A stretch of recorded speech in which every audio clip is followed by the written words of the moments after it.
Thomas K തോമസിൻ്റെ മന്ത്രിയാകാനാണ് എന്ന ഒരു മറയെന്തിനായിരുന്നു? എന്തിനാണ് അദ്ദേഹത്തെ വെറുതെ അദ്ദേഹത്തിന് ആഗ്രഹമുണ്ട്, ശരിയാണ്. അദ്ദേഹത്തെ വെറുതെ എന്തിനാണ് വിവാഹത്തിന് വലിച്ചഴച്ചത്? താൻ രാജിവെച്ചാലും തോമസ് കെ തോമസിനെ മന്ത്രിയാക്കില്ലെന്നും ശശീന്ദ്രനെ മാറ്റണമെന്ന നിലപാടിൽ ഉറച്ച PC ചാക്കോ. തോമസ് കെ തോമസും മുഖ്യമന്ത്രിയെ കണ്ടേക്കും.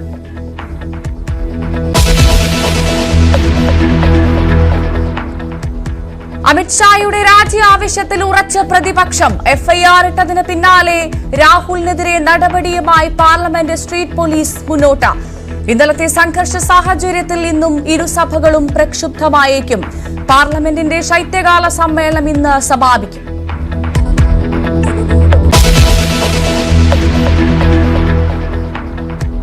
ചോദ്യപേപ്പർ ചോർച്ചയിൽ കേസെടുത്ത് crime branch. MS solution CEO Shuhaib ചോദ്യം ചോർത്തിയെന്ന് പ്രാഥമിക കണ്ടെത്തൽ. ചുമത്തിയിരിക്കുന്നത് തട്ടിപ്പടക്കം 7 വകുപ്പുകൾ.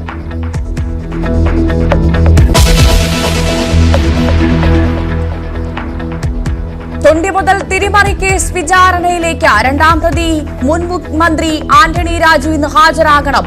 വിചാരണ തീയതി ഇന്ന് തീരുമാനിച്ചേക്കും. കേസ് വിചാരണയിലേക്ക് എത്തുന്നത് 18 വർഷങ്ങൾക്ക് ശേഷം.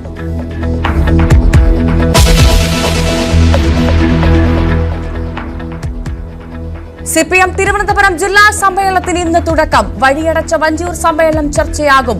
വി ജോയ് സെക്രട്ടറിയായി തുടരും. പുതുമുഖങ്ങൾക്ക് പ്രാമുഖ്യം നൽകുന്ന ജില്ലാ കമ്മിറ്റി വേണമെന്ന ആവശ്യം പാർട്ടിയിൽ ശക്തം.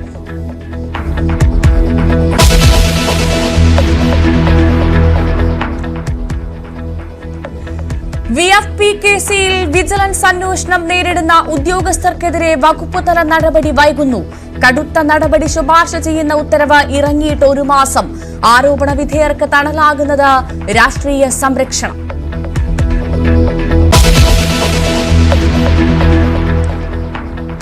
തലസ്ഥാനത്തെ സിനിമാ ഉത്സവത്തിന് ഇന്ന് കൊടിയിറക്കം. അവസാന ദിവസം പ്രദർശിപ്പിക്കുന്നത് 11 ചിത്രങ്ങൾ.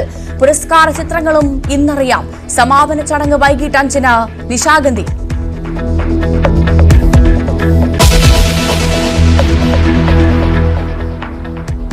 കോതമംഗലത്ത് 6 വയസ്സുകാരിയെ കൊലപ്പെടുത്തിയ രണ്ടാനമ്മയെ ഇന്ന് കോടതിയിൽ ഹാജരാക്കും. കൊലപാതകം മുന്നോട്ടുള്ള ജീവിതത്തിന് തടസ്സമാകുമെന്ന് കരുതിയെന്ന് അറസ്റ്റിലായ അനിഷ.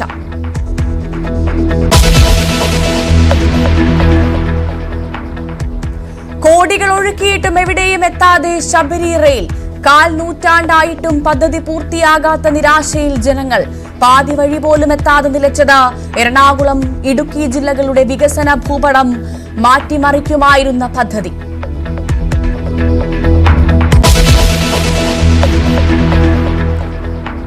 പുലിപ്പേടി മാറാതെ തിരൂർ. കൂട്ടായിലെ വീട്ടിൽ ആടിനെ കടിച്ചു കൊന്നത് പുലി തന്നെയെന്ന സംശയം.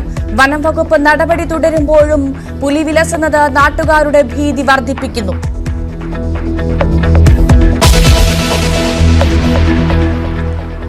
വിശദമായി നോക്കാം. PC ചാക്കോക്കെതിരെ മന്ത്രി AK ശശീന്ദ്രൻ. PC ചാക്കോ എന്തിനാ തോമസ് കെ തോമസിനെ മറയാക്കുന്നെന്ന് AK ശശീന്ദ്രൻ ചോദിച്ചു. തോമസ് കെ തോമസിനോട് മുഖ്യമന്ത്രിക്ക് അതൃപ്തിയുണ്ട്. തോമസ് കെ തോമസിനെ മന്ത്രിയാക്കാൻ മുഖ്യമന്ത്രിക്ക് താൽപര്യമില്ല എന്നും ശശീന്ദ്രൻ ന്യൂസ് 18നോട്. വ്യക്തിപരമായ മുഖ്യമന്ത്രിക്ക് മാത്രമുള്ള പ്രത്യേക ചില കാരണങ്ങളാൽ അദ്ദേഹത്തിൻ്റെ മുമ്പിൽ കുറേ പരാതികൾ, സംശയാസ്പദമായ പ്രശ്നങ്ങൾ ഉള്ളതിനാൽ അദ്ദേഹത്തെ മന്ത്രിസഭയിൽ ഉൾക്കൊള്ളിക്കാൻ പ്രയാസമുണ്ട് എന്ന നിലപാട് മാത്രമേ മുഖ്യമന്ത്രി എടുത്തിട്ടുള്ളൂ. ആ കാര്യത്തിൽ ഒരു ഉത്തരവാദപ്പെട്ട പാർട്ടി എന്നുള്ള നിലയിൽ അത് മുഖ്യമന്ത്രി ഔദ്യോഗികമായി അറിയിച്ച പശ്ചാത്തലത്തിൽ അതിനോട് എങ്ങനെയാണ് പ്രതികരിക്കേണ്ടതെന്നാണ് ആലോചിക്കേണ്ടത്. നടക്കാത്തൊരു കാര്യത്തിന് PC എന്നെ മന്ത്രി സ്ഥാനത്ത് നിന്ന് മാറ്റാനുള്ള ചർച്ചയാണെങ്കിൽ അത് തോമസ് കെ തോമസുമായിട്ടും മുഖ്യമന്ത്രിയായിട്ടൊന്നും ചർച്ചയുടെ ആവശ്യമില്ല. മന്ത്രിസ്ഥാനത്ത് നിന്ന് എന്നെ പിൻവലിക്കണമെന്ന് പാർട്ടിക്ക് താല്പര്യമുണ്ടെങ്കിൽ അത് മാത്രമായി ചർച്ച ചെയ്താൽ പോരെ. അത് മുഖ്യമന്ത്രിയോട് പറഞ്ഞാൽ മുഖ്യമന്ത്രി അടുത്ത നിമിഷത്തിൽ എന്നെ മാറ്റുമല്ലോ. എന്തിനാണ് നടക്കാത്തൊരു കാര്യം എന്നും ബോധ്യമായിട്ട് പോലും തോമസ് കെ തോമസിൻ്റെ മന്ത്രിയാകാനാണ് എന്ന ഒരു മറയെന്തിനായിരുന്നു? എന്തിനാണത്? എന്തിനാണ് അദ്ദേഹത്തെ വെറുതെ അദ്ദേഹത്തിന് ആഗ്രഹമുണ്ട്, ശരിയാണ്. അദ്ദേഹത്തെ വെറുതെ എന്തിനാണ് വിവാഹത്തിൽ വലിച്ചഴച്ചത്? ഏത് പാർട്ടിക്കുണ്ടാവും മന്ത്രിയുടെ പ്രവർത്തനം വിലയിരുത്തി ആ മന്ത്രിയുടെ പോരായ്മകളുണ്ടെങ്കിൽ അദ്ദേഹം മന്ത്രിസ്ഥാനത്ത് നിന്ന് മാറണമെന്ന് ആവശ്യപ്പെടാനും പറയാനും ചർച്ച ചെയ്യാനും പാർട്ടികൾക്ക് അധികാരമുണ്ട്. എൻ്റെ പാർട്ടിക്കും അധികാരമുണ്ട്. ആ അധികാരം ഉപയോഗിച്ച് ചർച്ച ചെയ്യാൻ പോരെ. എന്തിനാണ് ഈ ചർച്ചയിലുടനീളം തോമസിനെ മന്ത്രിയാകണം, തോമസിന് മന്ത്രിയാകണമെന്ന വാദഗതി ഉന്നയിച്ചത്. മറ്റേത് പാർട്ടി പ്രസിഡന്റ് പറയും ശശീന്ദ്രൻ മന്ത്രിയുടെ പ്രവർത്തനം നമുക്കൊന്ന് അവലോകനം ചെയ്യാൻ ചില പ്രശ്നങ്ങളുണ്ട്, അത് മാത്രം എടുത്താൽ പോരെ. എൻസിപിയിൽ മന്ത്രിയെ മാറ്റണമെന്ന പാർട്ടിയുടെ ആവശ്യം വീണ്ടും മുന്നണി നേതൃത്വത്തെ അറിയിക്കാൻ PC ചാക്കോ വിഭാഗം തീരുമാനിച്ചിരിക്കുന്ന സാഹചര്യത്തിലാണ് ശശീന്ദ്രന്റെ നിലപാട് ഇപ്പോൾ പുറത്തു വന്നിരിക്കുന്നത്. തോമസ് കെ തോമസ് MLA മുഖ്യമന്ത്രിയെ കാണാനും ശ്രമിക്കുന്നുണ്ട്. MS അനീഷ് കുമാറും ഒപ്പം VV അരുണും ചേരും. വിവരങ്ങളുമായി ആദ്യം അനീഷിലേക്കാണ്. അനീഷ്, പുകയുന്ന മന്ത്രിമാറ്റ ചർച്ച എന്തായാലും എൻസിപിയിലെ തർക്കം പരസ്യമായി തന്നെ ന്യൂസ് 18നോട് തുറന്ന് സംവദിച്ചു മന്ത്രി, അല്ലേ?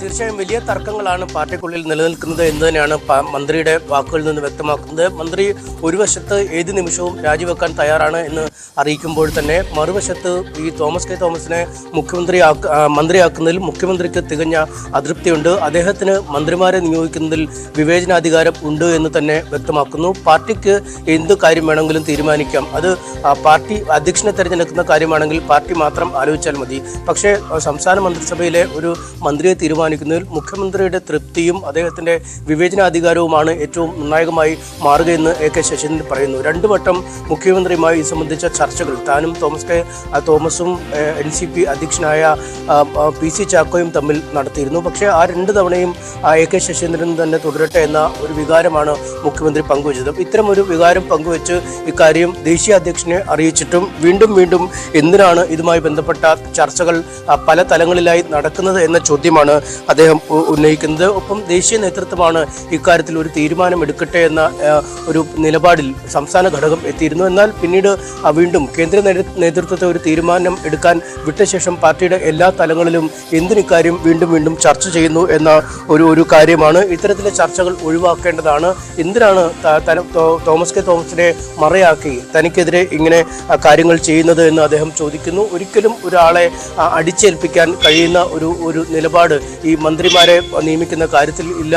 കേന്ദ്ര നേതൃത്വം ഇതുമായി ബന്ധപ്പെട്ട് പ്രകാശ് കാരാട്ട് അടക്കമുള്ളവരുമായി ചർച്ചകൾ നടത്തിയിട്ടുണ്ട്. ആ ചർച്ചകളുടെ ആശയവിനിമയം പിന്നീട് താഴെത്തട്ടിലേക്ക് സംസ്ഥാന മുഖ്യമന്ത്രിയുമായൊക്കെ അല്ലെങ്കിൽ CPM സംസ്ഥാന ഘടകവുമായൊക്കെ ഉണ്ടായിട്ടുണ്ട്.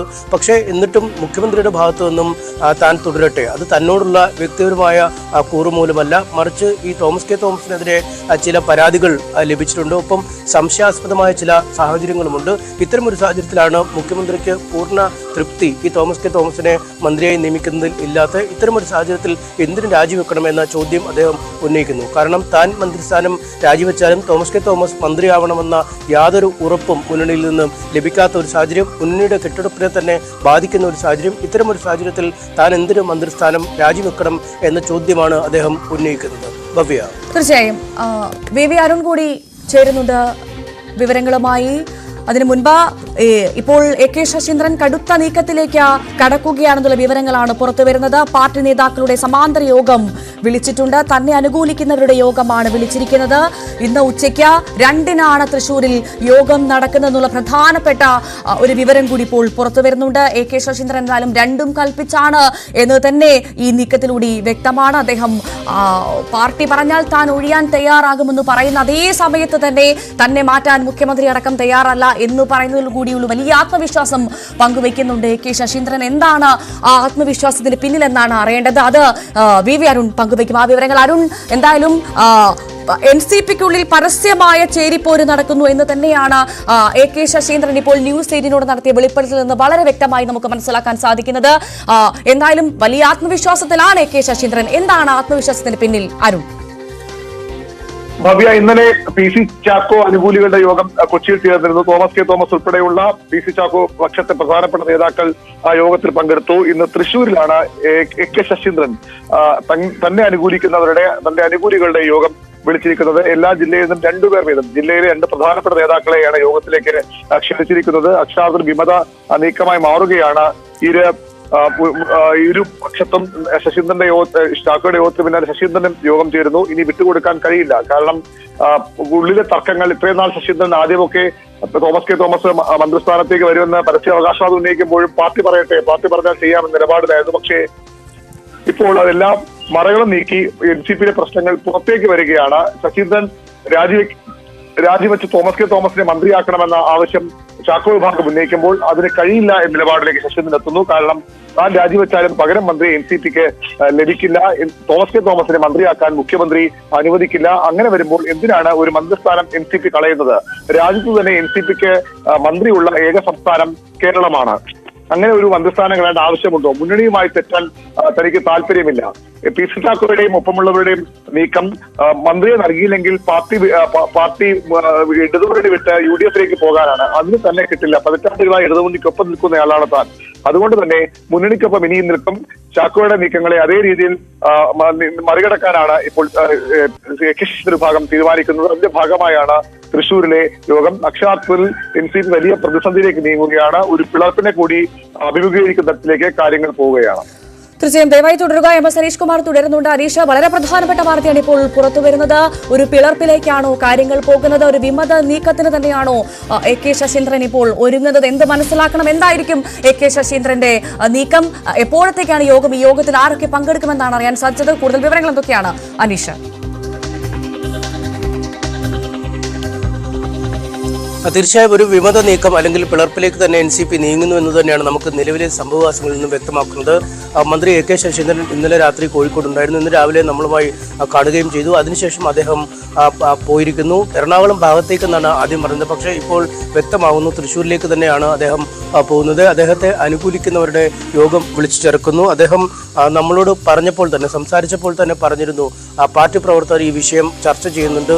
പാർട്ടി പ്രവർത്തകർക്ക് അറിയാം എന്താണ് ഏത് തരത്തിലാണ് കാര്യങ്ങൾ മുന്നോട്ട് പോകേണ്ടതെന്ന് പാർട്ടി പ്രവർത്തകർക്ക് അറിയാം എന്ന് അദ്ദേഹം വ്യക്തമാക്കുന്നു. എന്തായാലും തോമസ് കെ തോമസും PC ചാക്കോ അടക്കമുള്ള ഒരു വിഭാഗം ഒരു വശത്ത് ശക്തമായി നിൽക്കുന്നു. അവർ കേന്ദ്ര നേതൃത്വത്തിന് മേൽ സമ്മർദ്ദം ചെലുത്തുന്നു. CPM-ന്റെ കേന്ദ്ര നേതൃത്വത്തെ സമീപിക്കുന്നു. മുഖ്യമന്ത്രിയെ ആവർത്തിച്ച് സമീപിക്കുന്ന ഒരു സാഹചര്യം ഉണ്ടാകുന്നു. എന്തായാലും തികഞ്ഞ പ്രതിരോധം ഇക്കാര്യത്തിൽ തീർക്കുക എന്നത് തന്നെയാണ് AK ശശീന്ദ്രന്റെ മുന്നിലുള്ള മാർഗം. അതുകൊണ്ട് തന്നെയാണ് അദ്ദേഹത്തെ അനുകൂലിക്കുന്ന ആളുകളോട് തൃശ്ശൂരിലേക്ക് എത്താൻ പറഞ്ഞിരിക്കുന്നത്. എന്തായാലും ഒരു വിമത നീക്കത്തിലേക്ക് തന്നെ കാര്യങ്ങൾ പോകുന്നു. ഒരു തരത്തിലും മന്ത്രിസ്ഥാനം വിട്ടുകൊടുക്കില്ല എന്ന ഒരു നിലപാടിലേക്ക് തന്നെയാണ് AK ശശീന്ദ്രൻ നീങ്ങുന്നത്. അദ്ദേഹം പറയുന്നു, ഇപ്പോൾ പാർട്ടി ചേർന്നൊരു തീരുമാനമെടുത്ത് മുഖ്യമന്ത്രി അറിയിക്കുന്നു തങ്ങളുടെ മന്ത്രിയെ പിൻവലിക്കണമെന്ന് അറിയിച്ചാൽ ആ നിമിഷം താൻ ആ തീരുമാനം അംഗീകരിക്കാൻ തയ്യാറാണ്. പക്ഷേ മറുവശത്ത് മുഖ്യമന്ത്രിക്ക് മറ്റൊരാളെ മന്ത്രിയാക്കാൻ താല്പര്യമില്ല. അത് സാധാരണ ഒരു സ്ഥിതിഗതികൾ പോലെയല്ല. തോമസ് കെ തോമസിനോട് ഒരു തരത്തിലുമുള്ള പ്രീതി മുഖ്യമന്ത്രിക്കില്ല എന്ന് അസന്നിഗ്ധമായി തന്നെ പ്രഖ്യാപിച്ചു കഴിഞ്ഞിരിക്കുന്ന ഒരു സാഹചര്യം. അദ്ദേഹത്തിനെതിരെ നിരവധി പരാതികൾ ഉയർന്നു വന്നിരിക്കുന്നു. അദ്ദേഹത്തിന്റെ പ്രവർത്തനങ്ങൾ സംശയത്തിന്റെ നിഴലിലേക്ക് മാറുന്ന ഒരു സാഹചര്യം. അതുകൊണ്ട് താൻ രാജിവെച്ചാലും പാർട്ടിയിലെ പ്രശ്നങ്ങൾ തീരുകയോ അല്ലെങ്കിൽ പാർട്ടിക്ക് ഉള്ള ഒരു മന്ത്രി കൂടി ഇല്ലാതാവുന്ന ഒരു സാഹചര്യം മാത്രമാണ് നിലവിലുണ്ടാവുക. അതിനുവേണ്ടി എന്തിനാണ് താൻ രാജിവെക്കുന്നത് എന്ന ചോദ്യം. അങ്ങനെ രാജിവെക്കണമെങ്കിൽ കൃത്യമായ തൻ്റെ പ്രവർത്തനങ്ങളിൽ അല്ലെങ്കിൽ തൻ്റെ വകുപ്പിൻ്റെ പ്രവർത്തനങ്ങളിൽ അല്ലെങ്കിൽ ഒരു പാർട്ടി പ്രവർത്തനം എന്ന രീതിയിലുള്ള തൻ്റെ പ്രവർത്തനങ്ങളിൽ ഒരു വീഴ്ച അധ്യക്ഷൻ ചൂണ്ടിക്കാണിക്കണം. ഇത്തരം ഒരു വീഴ്ചയോ അല്ലെങ്കിൽ ഇത്തരം താൻ രാജിവെക്കാൻ ഇടയാകുന്ന സാഹചര്യമോ വ്യക്തമാക്കാത്ത ഒരു അവസ്ഥയാണ്. ആ അവസ്ഥയിൽ എന്തിന് രാജിവെക്കണം എന്ന ചോദ്യം തന്നെ അതാണ്. ഈ അവസ്ഥയിൽ താൻ എന്തിന് രാജിവെക്കണം? അതിന്റെ ആവശ്യം എന്താണ്? രാജിവെക്കുകയാണെങ്കിൽ ഒരു മന്ത്രി ഇല്ലാതാകും എന്ന് ആവർത്തിക്കുന്ന സാഹചര്യമാണ് AK ശശീന്ദ്രൻ നടത്തുന്നത്. ഈ സാഹചര്യത്തിൽ AK ശശീന്ദ്രന് മുഖ്യമന്ത്രിയുടെ പിന്തുണയുണ്ട് എന്ന് പറയുന്നു. AK ശശീന്ദ്രൻ തന്നെ മുഖ്യമന്ത്രിയായി തുടരാനാണ് മുഖ്യമന്ത്രിയും ഇടതുമുന്നണിയും തീരുമാനിക്കുന്നതെങ്കിൽ എന്തായിരിക്കും അരുൺ NCP നേതൃത്വം തുടർന്ന് സ്വീകരിക്കുന്ന നിലപാട്?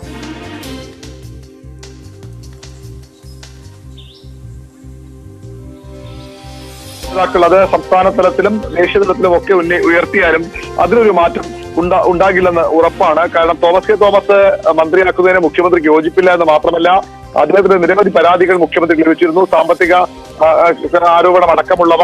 അതിനപ്പുറത്തേക്ക് ഇടതുമുന്നണിയിലെ MLA-മാരെ കൂറുമാറ്റാൻ തോമസ് കെ തോമസ് ശ്രമിച്ചു എന്ന ഒരു വിവരം കൂടി മുഖ്യമന്ത്രിയുടെ പക്കലുണ്ട്. മുഖ്യമന്ത്രി നേരത്തെ CPM സെക്രട്ടറിയെ അറിയിച്ചതാണ്. അതിനിപ്പോൾ അന്വേഷണം നടക്കുകയാണ്.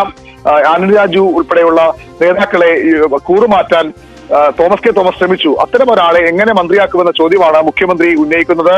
CPM-ന്റെ പോളിറ്റ് ബ്യൂറോ കോർഡിനേറ്റർ പ്രകാശ് കാരാട്ടിന് വഴി ഒരു സമ്മർദ്ദ നീക്കത്തിന് NCP ശ്രമിച്ചിരുന്നു. ശരത് പവാറിന്റെ വസതിയിൽ പ്രകാശ് കാരാട്ട് എത്തിയപ്പോൾ ഇക്കാര്യങ്ങൾ ചർച്ചയായിരുന്നു. അപ്പോഴും സംസ്ഥാന നേതൃത്വത്തിന്റെ നിലപാട് അനുസരിച്ച് കാര്യങ്ങൾ മുന്നോട്ട് പോകാമെന്ന മറുപടിയാണ് പ്രകാശ് കാരാട്ട് നൽകിയത്. പ്രകാശ് കാരാട്ടിന്റെ സംസ്ഥാന നേതൃത്വം മുഖ്യമന്ത്രിയും പാർട്ടി സെക്രട്ടറിയും തങ്ങളുടെ നിലപാട് അറിയിച്ചു കഴിഞ്ഞു. ഒരു കാരണവശാലും തോമസ് കെ തോമസിനെ മന്ത്രിയാക്കാൻ കഴിയില്ല. അതിന്റെ കാര്യകാരണങ്ങൾ സഹിതമാണ് CPM ദേശീയ നേതൃത്വത്തെ സംസ്ഥാന നേതൃത്വവും മുഖ്യമന്ത്രി നിലപാട് അറിയിച്ചത്. അതുകൊണ്ട് തന്നെ അത് അടഞ്ഞ അധ്യായമായി മാറി. അതോടുകൂടിയാണ് തോമസിന് മുന്നിൽ മറ്റു വഴികളില്ല എന്ന സ്ഥിതിയിലേക്ക് കാര്യങ്ങൾ വന്നത്. സംസ്ഥാനത്തെ പാർട്ടിക്ക് മന്ത്രിയെ നഷ്ടപ്പെട്ട സാഹചര്യത്തിലേക്ക് ശരത് പവാറും തീരുമാനങ്ങൾ എടുക്കില്ല. ഇപ്പോൾ ഏറ്റവും ഒടുവിൽ പി.സി. ചാക്കോ വിഭാഗം മുന്നോട്ട് വെച്ച ഭീഷണി അല്ലെങ്കിൽ ഒരു മുന്നറിയിപ്പ് നൽകിയത് ഇത്തരം കടുത്ത നീക്കങ്ങൾ തുടർന്നാൽ താനും ചില കടുത്ത നീക്കങ്ങളിലേക്ക് പോകും. അത് മന്ത്രിയെ പിൻവലിക്കണമെന്ന് ആവശ്യപ്പെട്ട് മുന്നണി നേതൃത്വത്തിന് മുഖ്യമന്ത്രിക്ക് കത്ത് നൽകുമെന്നുള്ളതാണ്. പക്ഷേ അങ്ങനെ കത്ത് നൽകണമെങ്കിലും ശരത് പവാറിന്റെ അനുമതി വേണം. ശരത് പവാർ ഒരു മന്ത്രിയെ ഇല്ലാതാക്കാൻ മുന്നണിയിൽ നിന്ന് ഒരു മന്ത്രിയെ പുറത്തേക്ക് കൊണ്ടുപോകാനുള്ള നീക്കത്തെ കൂട്ടുനിൽക്കില്ല എന്നാണ് ശശീന്ദ്രൻ വിഭാഗം കരുതുന്നത്. പ്രത്യേകിച്ചും NCP ദേശീയത്തിൽ തന്നെ വളരെ ദുർബലമായിരിക്കുന്നു. മഹാരാഷ്ട്ര തെരഞ്ഞെടുപ്പോടുകൂടി NCP സാന്നിധ്യം തന്നെ ചോദ്യം ചെയ്ത കാര്യങ്ങൾ മാറിയിരിക്കുന്നു. ഇവിടെ ഇത്തരമൊരു നീക്കത്തിന് പവാർ മുതിരില്ല എന്നാണ് ശശീന്ദ്രനും അദ്ദേഹത്തെ അനുകൂലിക്കുന്നവരും കരുതുന്നത്. അതുകൊണ്ട് തന്നെ അത്തരമൊരു നീക്കത്തിന് പിന്തുണ ലഭിക്കില്ല. അതുകൊണ്ട് കൂടുതൽ ആത്മവിശ്വാസത്തിലേക്ക് മാറുകയാണ് ശശീന്ദ്രൻ വിഭാഗം. അവിടെയാണ് ഇങ്ങനെ പാർട്ടി പിളർത്തി മുന്നണി വിട്ട് UDF-ലേക്ക് പോകാൻ പി.സി. ചാക്കോയും കൂട്ടരും ശ്രമം നടത്തുന്നു എന്ന് അദ്ദേഹം പറയാതെ പറയുന്നത്. അദ്ദേഹം ആദ്യം ഘട്ടം മുതൽ തന്നെയാണ് പറയുന്നത്, ഞാൻ ഇടതുമുന്നണിക്കൊപ്പം ഉറച്ചു നിൽക്കും, മുന്നണിയെ വെല്ലുവിളിക്കാൻ, മുഖ്യമന്ത്രിയെ വെല്ലുവിളിക്കാൻ താൻ തയ്യാറല്ല എന്ന് പറഞ്ഞ കൃത്യമായ അർത്ഥം UDF-ലേക്ക് പോകാൻ തയ്യാറല്ല. മാത്രമല്ല UDF-ലേക്ക് പോകാൻ തയ്യാറെടുക്കുന്നു. അതിന്റെ ഇപ്പോൾ പറയുകയാണ്. അതുകൊണ്ട്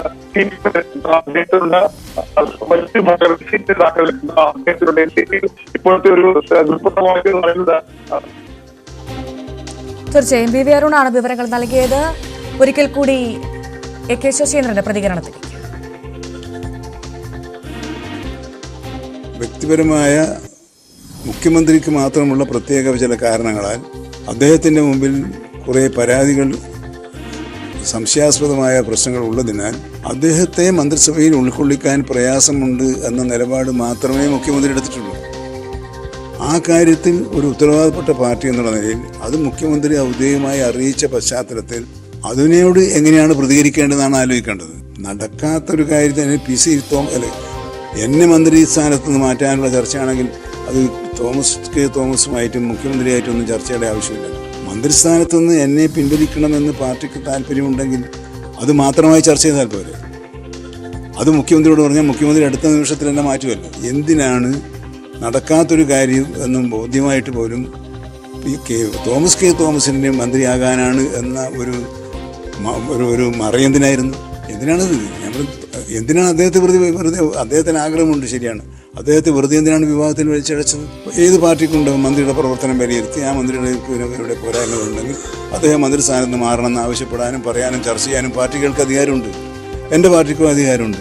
ആ അധികാരം ഉപയോഗിച്ച് ചർച്ച ചെയ്താൽ പോരെ. എന്തിനാണ് ഈ ചർച്ചയിലുടനീളം തോമസിന് മന്ത്രിയാകണം എന്ന വാദഗതി ഉന്നയിച്ചത്? മറ്റേത് പാർട്ടി പ്രസിഡന്റ് പറയും, മന്ത്രിയുടെ പ്രവർത്തനം നമുക്കൊന്ന് അവലോകനം ചെയ്യാൻ ചില പ്രശ്നങ്ങളുണ്ട്, അത് മാത്രം എടുത്താൽ പോരെ. വളരെ പ്രധാനപ്പെട്ട നീക്കമാണ് ഇപ്പോൾ നടക്കുന്നത്. കടുത്ത നീക്കത്തിലേക്ക് നീങ്ങുകയാണ് AK ശശീന്ദ്രൻ എന്നുള്ള വാർത്തകൾ വരുന്നു. ഒരു വിമത നീക്കമാണ് നടക്കുന്നത്. ഒരു പിളർപ്പിലേക്കാണോ കാര്യങ്ങൾ പോകുന്നതെന്നാണ് ഇനി അറിയാനുള്ളത്. വി അരുണുമൊപ്പം MS അനീഷ് കുമാറുമാണ് വിശദവിവരങ്ങൾ പങ്കുവച്ചത്. നന്ദി. ചോദ്യപേപ്പർ ചോർച്ചയിൽ ക്രൈംബ്രാഞ്ച് കേസെടുത്തു. പ്രാഥമിക അന്വേഷണത്തിൽ MS സൊല്യൂഷൻസ് CEO ഷുഹൈബ് ചോദ്യപേപ്പർ ചോർത്തിയെന്നാണ് കണ്ടെത്തൽ. ഇതിന്റെ അടിസ്ഥാനത്തിൽ ആണ് കേസ്. തട്ടിപ്പുൾപ്പെടെ 7 വകുപ്പുകൾ ചുമത്തിയാണ് കേസ്. MS അനീഷ് കുമാർ ചേരുന്നു വിവരങ്ങളുമായി. അനീഷ്, കഴിഞ്ഞ കുറച്ച് ദിവസമായിട്ട് വല്ലാതെ വലച്ചിരിക്കുകയായിരുന്നു ഈ ചോദ്യപേപ്പർ ചോർച്ച. ഇപ്പോഴത്തെ ക്രൈംബ്രാഞ്ച് കേസ് എടുത്തു എന്നുള്ള വിവരങ്ങൾ വരുന്നു. എന്തൊക്കെയാണ് പ്രധാനമായും അന്വേഷണത്തിൽ ഉൾക്കൊള്ളിച്ചിരിക്കുന്നത്? വിവരങ്ങൾ എന്തൊക്കെയാണ്?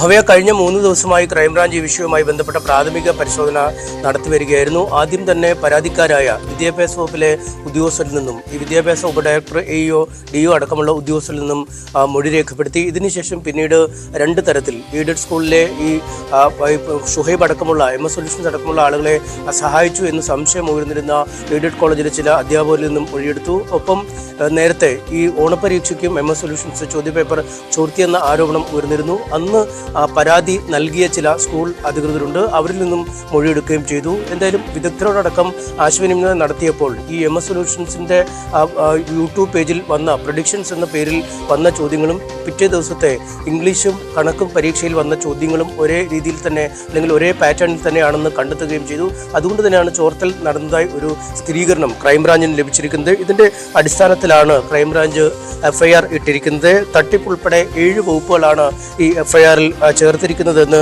മനസ്സിലാക്കാൻ കഴിയുന്നു. ഒപ്പം പ്രാഥമിക അന്വേഷണത്തിൽ തന്നെ ഈ ചോർത്തൽ നടന്നു, ഈ ഷുഹൈബാണ് ഇതിന് നേതൃത്വം നൽകിയതെന്ന് കണ്ടെത്തുകയും ചെയ്തിട്ടുണ്ട് എന്ന് ക്രൈംബ്രാഞ്ച് വ്യക്തമാക്കുന്നു. എന്തായാലും ഇതിന്റെ അടിസ്ഥാനത്തിൽ ഇനി തുടർ നടപടികളിലേക്ക് ക്രൈംബ്രാഞ്ച് പോകും. ആദ്യ ഘട്ടമായി തന്നെ ഇനി നോട്ടീസ് നൽകി ഈ ഷുഹൈബ് അടക്കമുള്ള ആളുകളെ ചോദ്യം ചെയ്യുക എന്നതാണ് ക്രൈംബ്രാഞ്ചിന്റെ മുന്നിലുള്ളത്. പ്രത്യേകിച്ചും ഈ ചോദ്യപേപ്പർ തയ്യാറാക്കിയ അധ്യാപകരുണ്ട്, ഇതുമായി സഹകരിക്കുന്ന മറ്റാളുകളുണ്ട്, അവരെയൊക്കെ വിളിച്ചു വരുത്തി ചോദ്യം ചെയ്യുക എന്ന ഒരു നിലപാടിലേക്ക് പോകുന്നുണ്ട്. ഒപ്പം ഇതിനു മുമ്പും ചില ചോദ്യപേപ്പർ ചോർച്ചകൾ നടന്നു എന്ന വിവരവും അല്ലെങ്കിൽ ഇതുമായി ബന്ധപ്പെട്ട തെളിവുകളും ക്രൈംബ്രാഞ്ച് ലഭിച്ചിട്ടുണ്ട്. ചില സർക്കാർ ഉദ്യോഗസ്ഥർ, സർക്കാർ അധ്യാപകർ, അവർ ഈ സ്വകാര്യ ട്യൂഷൻ സെന്ററുകളിൽ ഇപ്പോഴും പരിശീലനം നൽകുന്നു, അല്ലെങ്കിൽ അവർ ദീർഘകാലം അവധിയിൽ പ്രവേശിച്ചിട്ട് ഈ സ്വകാര്യ സംരംഭകരോടൊപ്പം ചേർന്ന് പ്രവർത്തിക്കുന്നു എന്ന വിവരവും ലഭിച്ചിട്ടുണ്ട്. എന്തായാലും ഇത്തരം അടക്കമുള്ള സ്ഥാപനങ്ങൾക്കെതിരെയും അന്വേഷണം നീങ്ങുമെന്നാണ് നമുക്ക് അറിയാൻ കഴിയുന്നത്. എന്തായാലും അത്തരം നിലപാടിലേക്കാണ് ക്രൈംബ്രാഞ്ച് നീങ്ങുന്നത്. വൈകാതെ തന്നെ ഈ ഷുഹൈബ് അടക്കമുള്ളവർക്ക് നോട്ടീസ് നൽകി ചോദ്യം ചെയ്യാനായി വിളിച്ചു വരുത്തും. ഭവ്യ. ഹിമസനേഷ് കുമാറാണ് വിശദവിവരങ്ങൾ പങ്കുവച്ചത്. വളരെ പ്രധാനപ്പെട്ട നിരവധി വാർത്തയിലേക്ക് കടക്കാനുണ്ട്, അതിനു മുൻപൊരിടവേള.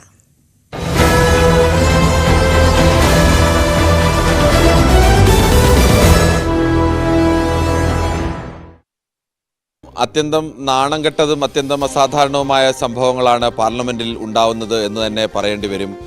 സാധാരണഗതിയിൽ ഉണ്ടാകുന്ന ഭരണ പ്രതിപക്ഷ പോരിനൊക്കെ അപ്പുറത്തേക്ക് പോലീസിൽ പരാതി നൽകുക, പരസ്പരം മർദ്ദിച്ചു എന്നുള്ള പരാതികൾ വരിക, അല്ലെങ്കിൽ മർദ്ദിക്കുക, അത്തരത്തിലേക്ക് സ്ത്രീത്വത്തെ അവമാനിച്ചു എന്ന് വനിതാ എംപിയുടെ പരാതി, അത്തരത്തിലെല്ലാം തന്നെ ഇന്ത്യൻ ജനാധിപത്യത്തിനും ഇന്ത്യൻ പാർലമെന്റിന്റെ ചരിത്രത്തിനും തന്നെ വലിയ നാണക്കേടായോ കളങ്കവും ഒക്കെ ആവുന്ന സംഭവങ്ങളാണ് കഴിഞ്ഞ ദിവസമൊക്കെ ഉണ്ടായത്. എന്തായാലും ഇന്നും അതിൻ്റെ തുടർച്ച തന്നെ ഉണ്ടാവുമെന്നത് ഏറെക്കുറെ ഉറപ്പാണ്. ശൈത്യകാല സമ്മേളനത്തിൻ്റെ അവസാന ദിവസമാണിന്ന്. ഇന്നലെ രാഹുൽ ഗാന്ധിക്കെതിരെ രാത്രി പാർലമെന്റ് സ്ട്രീറ്റ് പോലീസ് സ്റ്റേഷനിൽ നിന്ന് എഫ്ഐആർ രജിസ്റ്റർ ചെയ്തിട്ടുണ്ട്. 2 എംപിമാരെ രാഹുൽ ഗാന്ധി മർദ്ദിച്ചു. ഇന്നലെ പരാതി നൽകിയത് BJPയുടെ തന്നെ പ്രധാനപ്പെട്ട നേതാക്കളായ അനുരാഗ് താക്കൂർ അടക്കമുള്ളവരാണ് പോലീസ് സ്റ്റേഷനിലെത്തി പരാതി നൽകിയത്. രാഹുൽ ഗാന്ധിക്കെതിരെ വധശ്രമ കേസടക്കം എടുക്കണമെന്ന് ആവശ്യപ്പെട്ടുകൊണ്ടാണ് പരാതി നൽകിയത്. എംപിമാരെ രാഹുൽ ഗാന്ധി മർദ്ദിച്ചു, രാഹുൽ ഗാന്ധി അവരെ ആക്രമിച്ചു, മറ്റുള്ളവരെ ആക്രമിക്കാൻ പ്രേരിപ്പിച്ചു, കൂട്ടം കൂടി ചേർന്ന് ഭീഷണിപ്പെടുത്തി, അങ്ങനെ തുടങ്ങിയ വകുപ്പുകളാണ് ഇപ്പോൾ നിലവിൽ എടുത്തിരിക്കുന്നത്. പക്ഷേ ഇതിനൊപ്പം വധശ്രമ വകുപ്പ് കൂടി എടുക്കണമെന്ന് BJP ആവശ്യപ്പെട്ടിരുന്നു. പക്ഷേ പോലീസ് എന്തായാലും എഫ്ഐആറിൽ അത് ഉൾപ്പെടുത്തിയിട്ടില്ല. ഒരു പ്രതിപക്ഷ നേതാവിനെതിരെ പാർലമെന്റിനുള്ളിൽ വെച്ച് പ്രതിപക്ഷ നേതാവ് കായികമായി ആക്രമിച്ചു എന്ന് പറഞ്ഞ് പോലീസിൽ പരാതി നൽകുകയും അങ്ങനെ പോലീസിൽ പരാതി നൽകിയതിൻ്റെ അടിസ്ഥാനത്തിൽ എഫ്ഐആർ എടുക്കുകയും ഒക്കെ ചെയ്യുന്നത് ഇന്ത്യൻ പാർലമെന്റ് ചരിത്രത്തിൽ തന്നെ ഇത് ആദ്യമായിട്ടാവും അങ്ങനെ ഒരു സംഭവം. സാധാരണഗതിയിൽ പാർലമെന്റിനുള്ളിൽ വെച്ച് പലപ്പോഴും ഭരണ പ്രതിപക്ഷ എംപിമാർ തമ്മിൽ വാക്കേറ്റം ഉണ്ടാവാറുണ്ട്.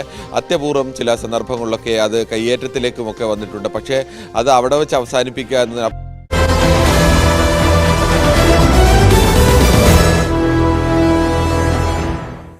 തിരികെ വാർത്തയിലേക്ക്. പാർലമെന്റ് വളപ്പിലെ സംഘർഷത്തിൽ എഫ്ഐആർ ഇട്ടതോടെ രാഹുൽ ഗാന്ധിക്കെതിരെ നടപടിയിലേക്ക് നീങ്ങാൻ പോലീസിന് മുന്നിൽ സാധ്യത തെളിഞ്ഞിരിക്കുകയാണ്. BJP MP ആക്രമിച്ചെന്ന BJPയുടെ പരാതിയിലാണ് പാർലമെന്റ് സ്ട്രീറ്റ് പോലീസ് എഫ്ഐആർ ഇട്ടത്. പാർലമെന്റിനുള്ളിൽ ആക്രമണം നടത്തിയെന്ന പരാതിയിൽ ആദ്യമായാണ് പ്രതിപക്ഷ നേതാവിനെതിരെ പോലീസ് കേസ് രജിസ്റ്റർ ചെയ്യുന്നത്. BJP എംപിമാരായ പ്രതാപ് ചന്ദ്ര സാരംഗി, മുകേഷ് രജ്പുത് എന്നിവരെ പ്രതിപക്ഷ നേതാവ് രാഹുൽ ഗാന്ധി കായികമായി ആക്രമിച്ചുവെന്നാണ് പരാതി. പാർലമെന്റ് വളപ്പിലെ സംഘർഷത്തിനിടെ രാഹുൽ ഗാന്ധി കായിക ആക്രമണം നടത്തിയെന്നും മറ്റുള്ളവരെ ആക്രമിക്കാൻ പ്രേരിപ്പിച്ചെന്നും വധശ്രമം നടത്തിയെന്നുമായിരുന്നു പരാതി. എന്നാൽ എഫ്ഐആറിൽ വധശ്രമം ഉൾപ്പെടുത്തിയിട്ടില്ല. BJPയിൽ നിന്നും അനുരാഗ് താക്കൂർ, ബെൻസൂരി സ്വരാജ് തുടങ്ങിയ നേതാക്കൾ നേരിട്ട് പോലീസ് സ്റ്റേഷനിലെത്തിയാണ് രാഹുൽ ഗാന്ധിക്കെതിരെ പരാതി നൽകിയത്. പാർലമെന്റ് മന്ദിരത്തിൽ നടന്ന സംഭവത്തിൽ രാഹുൽ ഗാന്ധിക്കെതിരെ പോലീസിൽ പരാതി നൽകുകയും പോലീസ് എഫ്ഐആർ രജിസ്റ്റർ ചെയ്യുകയും ചെയ്തതോടെ കേസ് മറ്റു തലത്തിലേക്ക് കൂടി നീങ്ങുകയാണ്. പോലീസിന് ഇനി രാഹുൽ ഗാന്ധിയെ ചോദ്യം ചെയ്യാനും അറസ്റ്റിലേക്ക് നീങ്ങാനും അടക്കമുള്ള സാധ്യതകൾ മുന്നിലുണ്ട്. അത്യന്തം അസാധാരണമായ നടപടികളിലേക്ക് നീങ്ങുന്നതാണ് പരാതിയും എഫ്ഐആറും. വരും ദിവസങ്ങളിൽ വലിയ രാഷ്ട്രീയ വിവാദങ്ങൾ കൂടി ഇത് വഴിതെളിക്കും. തന്റെ സ്ത്രീത്വത്തെ അവമാനിച്ചെന്ന BJP വനിതാ എംപിയുടെ പരാതി പോലീസിന് നൽകിയാൽ ഇതിലും ഗുരുതരമായ വകുപ്പുകളിൽ രാഹുൽ ഗാന്ധിക്കെതിരെ കേസെടുക്കാനുള്ള സാധ്യതയും തള്ളാനാവില്ല. Political bureau, news 18. പാർലമെന്റ് കവാടത്തിൽ പ്രതിഷേധം പാടില്ലെന്ന കർശന നിർദ്ദേശവുമായി സ്പീക്കർ. ഭരണ പ്രതിപക്ഷ അംഗങ്ങൾ തമ്മിൽ കായിക ഏറ്റുമുട്ടലുണ്ടായ സാഹചര്യത്തിലാണ് സ്പീക്കറുടെ വിലക്ക്. സഭാ കവാടത്തിൽ നടന്ന പ്രതിഷേധത്തിനിടയിൽ പ്രതിപക്ഷ നേതാവ് രാഹുൽ കായികമായി ആക്രമിച്ചെന്ന BJP എംപിമാരുടെ പരാതിയിൽ ഇന്നലെ രാഹുൽ ഗാന്ധിക്കെതിരെ എഫ്ഐആർ ഇട്ടിരുന്നു. കോൺഗ്രസ് അധ്യക്ഷനും മുതിർന്ന നേതാവുമായ മല്ലികാർജ്ജുൻ ഖർഗെയെ ഭരണപക്ഷ എംപിമാർ തള്ളിയിട്ടതായി കോൺഗ്രസും പരാതി ഉന്നയിച്ചിരുന്നു. ഇന്നലത്തെ അസാധാരണ സംഭവങ്ങളുടെ തുടർച്ചയായി ഇന്നും പാർലമെന്റിന്റെ ഇരുസഭകളും പ്രക്ഷുബ്ധമാകും. ബിജെപിയുടെ പരാതിയിൽ പ്രതിപക്ഷ നേതാവ് രാഹുൽ ഗാന്ധിക്കെതിരെ എഫ്ഐആർ ഇട്ട സാഹചര്യത്തിൽ പ്രതിപക്ഷം പ്രതിഷേധം കടുപ്പിക്കും. രാഹുൽ ഗാന്ധി കായികമായി ആക്രമിച്ചു, വനിതാംഗത്തെ അപമാനിച്ചു തുടങ്ങിയ വിഷയങ്ങൾ ഉയർത്തിയാകും ഭരണപക്ഷം പ്രതിരോധിക്കുക. സഭാ സമ്മേളനം ഇന്ന് അവസാനിക്കും. ആർ കിരൺ ബാബു ചേർന്നു നാഷണൽ ഡെസ്കിൽ വിവരങ്ങളുമായി. കിരൺ, ഇന്നെന്തായാലും പാർലമെന്റിന്റെ അവസാന ദിവസമാണ്. പക്ഷേ ഇന്നും സഭ പ്രക്ഷുബ്ധമാകുമെന്ന കാര്യത്തിൽ സംശയമില്ല. കാരണം ഇന്നലെ നമുക്ക് കേട്ടുകേൾവിയില്ലാത്തൊരു അസാധാരണ സംഭവം എന്ന് തന്നെ വിശേഷിപ്പിക്കാം, അല്ലേ? രാഹുൽ ഗാന്ധിക്കെതിരെ എന്തായാലും എഫ്ഐആർ ഇട്ടിരിക്കുകയാണ്. ബിജെപി നേതാവിന്റെ പരാതിയിൽ ഇന്ന് എന്ത് സംഭവിക്കും, എങ്ങനെ പ്രതിരോധിക്കും ഭരണപക്ഷം? ഭവ്യ, ജനാധിപത്യത്തിന്റെ ചരിത്രത്തിലും ഇന്ത്യൻ പാർലമെന്റ് ചരിത്രത്തിലും തന്നെ ഏറ്റവും നാണംകെട്ട സംഭവങ്ങളൊക്കെയാണ് ഇന്നലെ ഉണ്ടായിരിക്കുന്നത്. ലോക്സഭാ പ്രതിപക്ഷ നേതാവ് രാഹുൽ ഗാന്ധി മർദ്ദിച്ചു, കായികമായി ആക്രമിച്ചു എന്ന പേരിൽ രണ്ട് BJP MPമാർ, ഒരാൾക്ക് തല വീണ് പൊട്ട് പരിക്കേൽക്കുന്നു, രണ്ടുപേരെയും ആശുപത്രിയിൽ തീവ്രപരിചരണ വിഭാഗത്തിൽ പ്രവേശിപ്പിച്ചിരിക്കുന്നു. BJP തന്നെ നൽകിയ പരാതിയിൽ പാർലമെന്റ് സ്ട്രീറ്റ് പോലീസ് രാഹുൽ ഗാന്ധിക്കെതിരെ FIR എടുത്തിരിക്കുന്നു. അതോടൊപ്പം തന്നെ രാജ്യസഭാംഗമായ ഒരു വനിതാ MP ഈ ബഹളത്തിനിടയിൽ തന്നോട് രാഹുൽ ഗാന്ധി ഉച്ചത്തിൽ മോശമായി സംസാരിച്ചുവെന്നും അതോടൊപ്പം തന്നെ തൻ്റെ സ്ത്രീത്വത്തെ അപമാനിക്കുന്ന രീതിയിലും തൻ്റെ ആത്മാഭിമാനത്തെ വ്രണപ്പെടുത്തുന്ന രീതിയിലും സംസാരിച്ചുവെന്നും തൻ്റെ വളരെ അടുത്തുവരെ ശാരീരിക സാന്നിധ്യം രാഹുൽ ഗാന്ധിയുടെ ഉണ്ടായി എന്നും പരാതി ഉന്നയിച്ചു. ഇത്തരം വിഷയങ്ങളൊക്കെ സാധാരണഗതിയിൽ പാർലമെന്റിനുള്ളിൽ ഭരണപക്ഷവും പ്രതിപക്ഷവും തമ്മിൽ ബഹളങ്ങൾ ഉണ്ടാവുകയും അപൂർവം ചില സന്ദർഭങ്ങളിലൊക്കെ കായികമായ ആക്രമണങ്ങളൊക്കെ ഉണ്ടാവുകയും ഒക്കെ ചെയ്തിട്ടുണ്ടെങ്കിലും ഈ തരത്തിലേക്ക് പോലീസ് കേസിലേക്കും അല്ലെങ്കിൽ പരസ്പരം പിടിച്ചു തള്ളുകയും മറിഞ്ഞ് വീണ് തലപൊട്ടുക തുടങ്ങിയ അവസ്ഥയിലേക്കും ഒരു സ്ത്രീത്വത്തെ അവമാനിച്ചു എന്ന രീതിയിൽ വനിതാ MP പരാതി കൊടുക്കുന്ന അവസ്ഥ, ഇത്തരം സംഭവങ്ങളൊന്നും പാർലമെന്റ് ചരിത്രത്തിൽ തന്നെ അത്യപൂർവമായി മാത്രം ഉണ്ടായിട്ടുള്ളതാണ്. അത്തരം ഒരു സന്ദർഭത്തിലേക്കാണ് ജനാധിപത്യത്തിന്റെ എല്ലാവിധ മര്യാദകളും ലംഘിച്ചുകൊണ്ടുള്ള ഒരു നീക്കമാണ് യഥാർത്ഥത്തിൽ പാർലമെന്റിൽ നടക്കുന്നത് എന്ന് വേണം പറയാൻ. ഈ പറയുന്ന സംഭവങ്ങൾ ശരിയായാലും തെറ്റായാലും പാർലമെന്റിനെ സംബന്ധിച്ചും ഇന്ത്യയെ സംബന്ധിച്ചും ലോകത്തിന് മുന്നിൽ നാണക്കേട് ഉയർത്തുന്ന സംഭവങ്ങളാണ് ഉണ്ടായിരിക്കുന്നത്. പാർലമെന്റിലെ പ്രതിപക്ഷ നേതാവിന് നേരെയാണ് കായികമായി ആക്രമിച്ചു എന്നുള്ള പരാതി ഉയരുന്നത്. പ്രതിപക്ഷ നേതാവിന് നേരെയാണ് സ്ത്രീത്വത്തെ അപമാനിച്ചു എന്നുള്ള പരാതി ഉയരുന്നത്. മറുഭാഗത്ത് കോൺഗ്രസ് അധ്യക്ഷനും 82-കാരനുമായ മല്ലികാർജ്ജുൻ ഖാർഗെ, പാർലമെന്റിലെ തന്നെ ഏറ്റവും മുതിർന്ന നേതാക്കൾ ഒരാൾ, അദ്ദേഹത്തെ BJP MPമാർ തള്ളി താഴെയിട്ടു എന്നുള്ള പരാതി കോൺഗ്രസ് ഉന്നയിക്കുന്നു. അങ്ങനെ വിവിധ പരാതികൾ ഇരുപക്ഷവും പരസ്പരം ഉന്നയിക്കുകയും ഈ പരാതികളൊക്കെ തന്നെ സാധാരണഗതിയിൽ പാർലമെന്റിൽ നടക്കാത്ത സംഭവങ്ങളുമൊക്കെയാണ്. ഇന്ന് ശൈത്യകാല സമ്മേളനത്തിന്റെ അവസാന ദിവസമാണ്. സ്വാഭാവികമായും വലിയ ബഹളത്തിലേക്കും പ്രക്ഷുബ്ധമായ അന്തരീക്ഷത്തിലേക്കും ഒക്കെ പാർലമെന്റ് പോകാനുള്ള സാധ്യതയുണ്ട്. ഇത് മുൻകൂട്ടി കണ്ടുകൊണ്ടാണ് സ്പീക്കർ തന്നെ പാർലമെന്റ് കവാടത്തിൽ ഇന്ന് പ്രതിഷേധങ്ങൾ നടത്തുന്നതിന് കർശനമായ വിലക്ക് ഏർപ്പെടുത്തിയിരിക്കുകയാണ്. ഇന്നലെ സാധാരണഗതിയിൽ ഇത്തരം MPമാർ പരസ്പരം അടുത്തു വരുന്ന സന്ദർഭം വന്നാൽ പാർലമെന്റിനുള്ളിലെ സുരക്ഷാ ഉദ്യോഗസ്ഥർ അതിനിടയിൽ ഒരു മതില് പോലെ നിന്ന് അത് തടയുക എന്നുള്ളതാണ് സാധാരണയുള്ള രീതി. എന്നാൽ ഇന്നലെ ഈ സന്ദർഭങ്ങളിലൊക്കെ അതിൽ നിന്ന് വ്യത്യസ്തമായി അത്തരം ഇടപെടലുകളൊന്നും തന്നെ ഉണ്ടാവുന്നില്ല എന്നതും ഒരു പ്രത്യേകതയാണ്. ഇന്നലെ ആര് പറഞ്ഞതാണ് ശരി? BJP പറയുന്നു BJP MPമാരെ കായികമായി രാഹുൽ ഗാന്ധി ആക്രമിച്ചുവെന്ന്, രാഹുൽ ഗാന്ധി പറയുന്നു തന്നെ കായികമായി തടയാനും തന്നോട് മോശം വാക്കുകൾ ഉപയോഗിക്കാനും ഭീഷണിപ്പെടുത്താനും BJP MPമാർ തയ്യാറായി എന്നുള്ളത് പാർലമെന്റ് CCTV ദൃശ്യങ്ങളാണ്. അല്ലെങ്കിൽ ഈ പാർലമെന്റ് മുക്കിലും മൂലയിലും എത്തുന്ന വീഡിയോ ക്യാമറകൾ പാർലമെന്റിനകത്ത് എവിടെയുമുണ്ട്. ഏത് ദൃശ്യവും വളരെ കൃത്യമായി എടുക്കാനും ശബ്ദമടക്കം റെക്കോർഡ് ചെയ്യുന്ന ക്യാമറകളാണുള്ളത്. പക്ഷേ എന്നിട്ടും എന്തുകൊണ്ട് ഇതൊന്നും പുറത്തു വരുന്നില്ല എന്നുള്ള ആശങ്ക സ്വാഭാവികമായി, അല്ലെങ്കിൽ അത്തരമൊരു കൗതുകം, എന്തുകൊണ്ടാണ് ഇതിൻ്റെ സത്യാവസ്ഥ എന്താണെന്ന് അറിയാൻ കഴിയാത്ത ഒരു ആശങ്ക സ്വാഭാവികമായിട്ടുണ്ട്. അതൊന്നും പുറത്തു വന്നിട്ടില്ല. ഇന്ന് സ്വാഭാവികമായും അംബേദ്കർ വിഷയം ഉയർത്തിക്കൊണ്ടതിന്, അംബേദ്കർ വിഷയത്തിൽ പ്രതിഷേധം ഉയർന്നപ്പോഴാണ് ഇന്നലെ ഈ അസാധാരണമായ സംഭവങ്ങൾ ഉയർന്നത്. അംബേദ്കറെ കേന്ദ്ര ആഭ്യന്തരമന്ത്രി അമിത്ഷാ അപമാനിച്ചു. അതുകൊണ്ട് അമിത്ഷാ മാപ്പ് പറയണം, അമിത്ഷാ മന്ത്രിസ്ഥാനം രാജിവെക്കണം എന്നുള്ളതാണ് പ്രതിപക്ഷത്തിൻ്റെ പ്രധാനപ്പെട്ട ഒരു ആവശ്യം.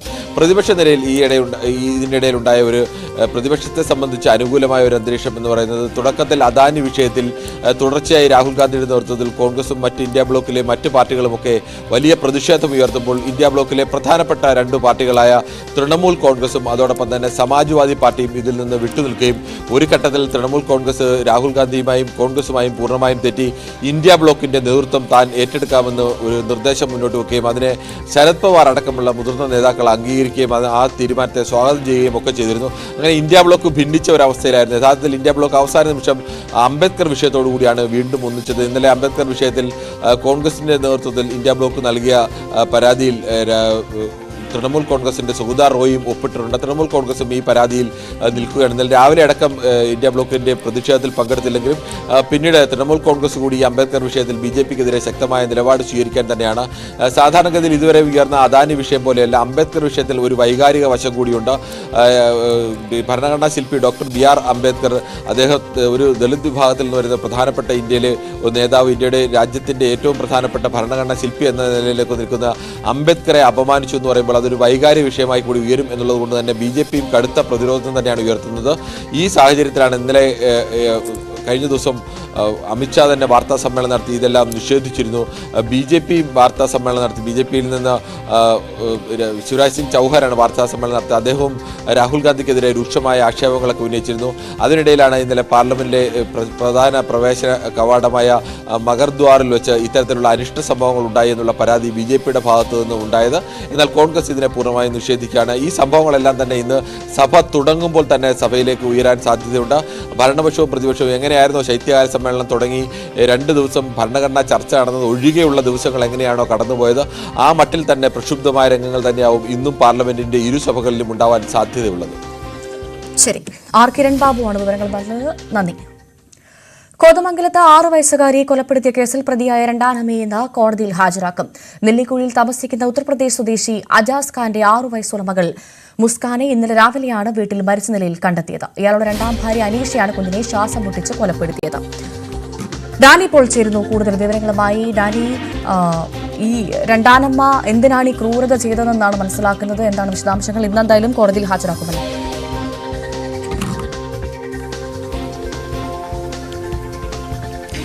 ഇന്ന് അവരെ കോടതിയിൽ ഹാജരാക്കും.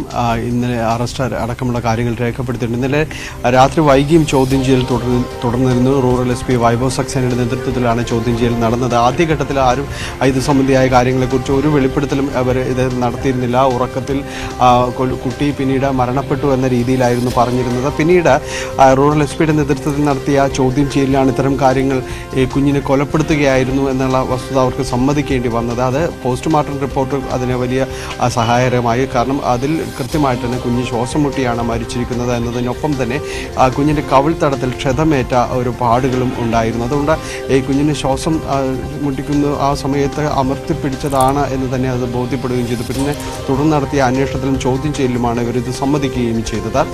ഏതായാലും ഇവരെ അറസ്റ്റ് രേഖപ്പെടുത്തിയിട്ടുണ്ട്. ഭർത്താവിനെ ഇതുവരെയും അവർ പോലീസ് അറസ്റ്റ് രേഖപ്പെടുത്തിയിട്ടില്ല. കാരണം കൂടുതൽ ചോദ്യം ചെയ്യേണ്ടതുണ്ട്. നിലവിലുള്ള ഒരു പോലീസിൻ്റെ അനുമാനം ഇയാൾക്ക് ഇത് സംബന്ധിയായ കാര്യങ്ങൾ കൂടുതൽ അറിവില്ല എന്ന് തന്നെയാണ്.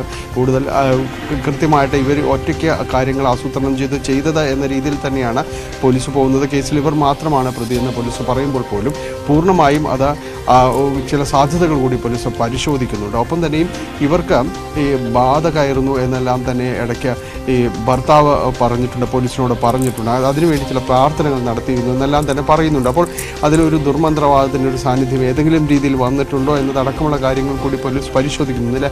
അതുമായി ബന്ധപ്പെട്ടുകൊണ്ട് ഒരാളെ ചോദ്യം ചെയ്തടക്കമുണ്ടായിരുന്നു. പക്ഷേ അതിലേക്ക് കാര്യമായിട്ട് ആ രീതിയിലേക്ക് പോയിട്ടില്ല കാര്യങ്ങൾ എന്ന് തന്നെയാണ് പോലീസ് അനുമാനിക്കുകയും ചെയ്യുന്നത്. ഒരു കുഞ്ഞു കൂടി 2ാം ഭാര്യയാണ് ഇയാളുടെ. അനീസ എന്ന് പറയുന്നത് 2ാം ഭാര്യയാണ്. ഏതാണ്ട് 2 വർഷങ്ങൾക്ക് മുൻപാണ് ഇയാൾ വിവാഹം കഴിക്കുന്നത്. നേരത്തെ ഉണ്ടായ ഭാര്യ ഉപേക്ഷിച്ച് പോയതിനെ തുടർന്ന് ഇയാൾ നാട്ടിലേക്ക് പോവുകയും ഏതാണ്ട് 30 വർഷത്തോളമായി ഇവിടെയാണ് താമസിക്കുന്നത്. അതിനുശേഷം ഇയാൾ ഉപേക്ഷിച്ച് പോയതിനെ തുടർന്നാണ് ഇയാൾ നാട്ടിലേക്ക് പോയത്, ഉത്തർപ്രദേശിലേക്ക് പോയിട്ട്. തിരിച്ച് വരുമ്പോൾ 2 വർഷം മുമ്പ് തിരിച്ച് എത്തുമ്പോൾ ഇയാൾ വിവാഹിതനായിരുന്നു. അവർക്കൊപ്പം ഇവരുടെ മറ്റൊരു കുട്ടി കൂടി 2 വയസ്സുള്ള കുട്ടി കൂടി ഇവർക്ക് ഉണ്ടായിരുന്നു.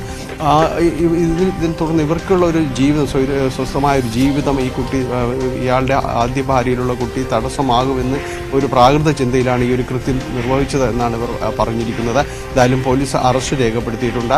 ഇന്ന് കോടതിയിൽ ഹാജരാക്കുകയും ചെയ്യും. എന്തായാലും ഇത് സംബന്ധിയായ കാര്യങ്ങളിൽ പൂർണ്ണമായും പോലീസ് കൃത്യമായിട്ട് കാര്യങ്ങൾ വിശദീകരിക്കുന്നുണ്ട്. അതിൽ കുറച്ചുകൂടി വ്യക്തത വരണമെങ്കിൽ ഭർത്താവിന് ഇതിലെന്തായിരുന്നു ഒരു പങ്ക് എന്നതടക്കമുള്ള കാര്യങ്ങളിൽ കുറച്ചുകൂടി വ്യക്തത വരാനുണ്ട്. പോലീസ് അതുമായി ബന്ധപ്പെട്ടുള്ള ചോദ്യം ചെയ്യലുകൾ തുടരുകയുമാണ്. ശരി, ഡാനി പോളാണ് വിശദ വിവരങ്ങൾ നൽകിയത്. കുമളി ഷഫീഖ് വധശ്രമ കേസിൽ ശിക്ഷാവിധി ഇന്ന് അച്ഛൻ ഷെരീഫും രണ്ടാനമ്മ അനീഷയുമാണ് കേസിലെ 1ഉം 2ഉം പ്രതികൾ. 11 വർഷങ്ങൾക്ക് ശേഷമാണ് ഇടുക്കി 1ാം ക്ലാസ് അഡീഷണൽ മജിസ്ട്രേറ്റ് കോടതി വിധി പറയുന്നത്. 2013 ജൂലൈ 15-നാണ് അതിക്രൂരമായ മർദ്ദനത്തെ തുടർന്ന് കുട്ടിയെ ആശുപത്രിയിൽ പ്രവേശിപ്പിച്ചത്. ക്രൂരമർദ്ദനം മൂലം തലക്കേറ്റ ക്ഷതം കാരണം ഷെഫീഖിന്റെ മാനസിക വളർച്ചയെ സാരമായി അത് ബാധിച്ചിരുന്നു. പി എ സാഗർ ചേരുന്നു കൂടുതൽ വിവരങ്ങളുമായി. സാഗർ, ഇന്ന് എപ്പോഴത്തേക്ക് വിധി വരുമെന്നാണ് പ്രതീക്ഷിക്കുന്നത്?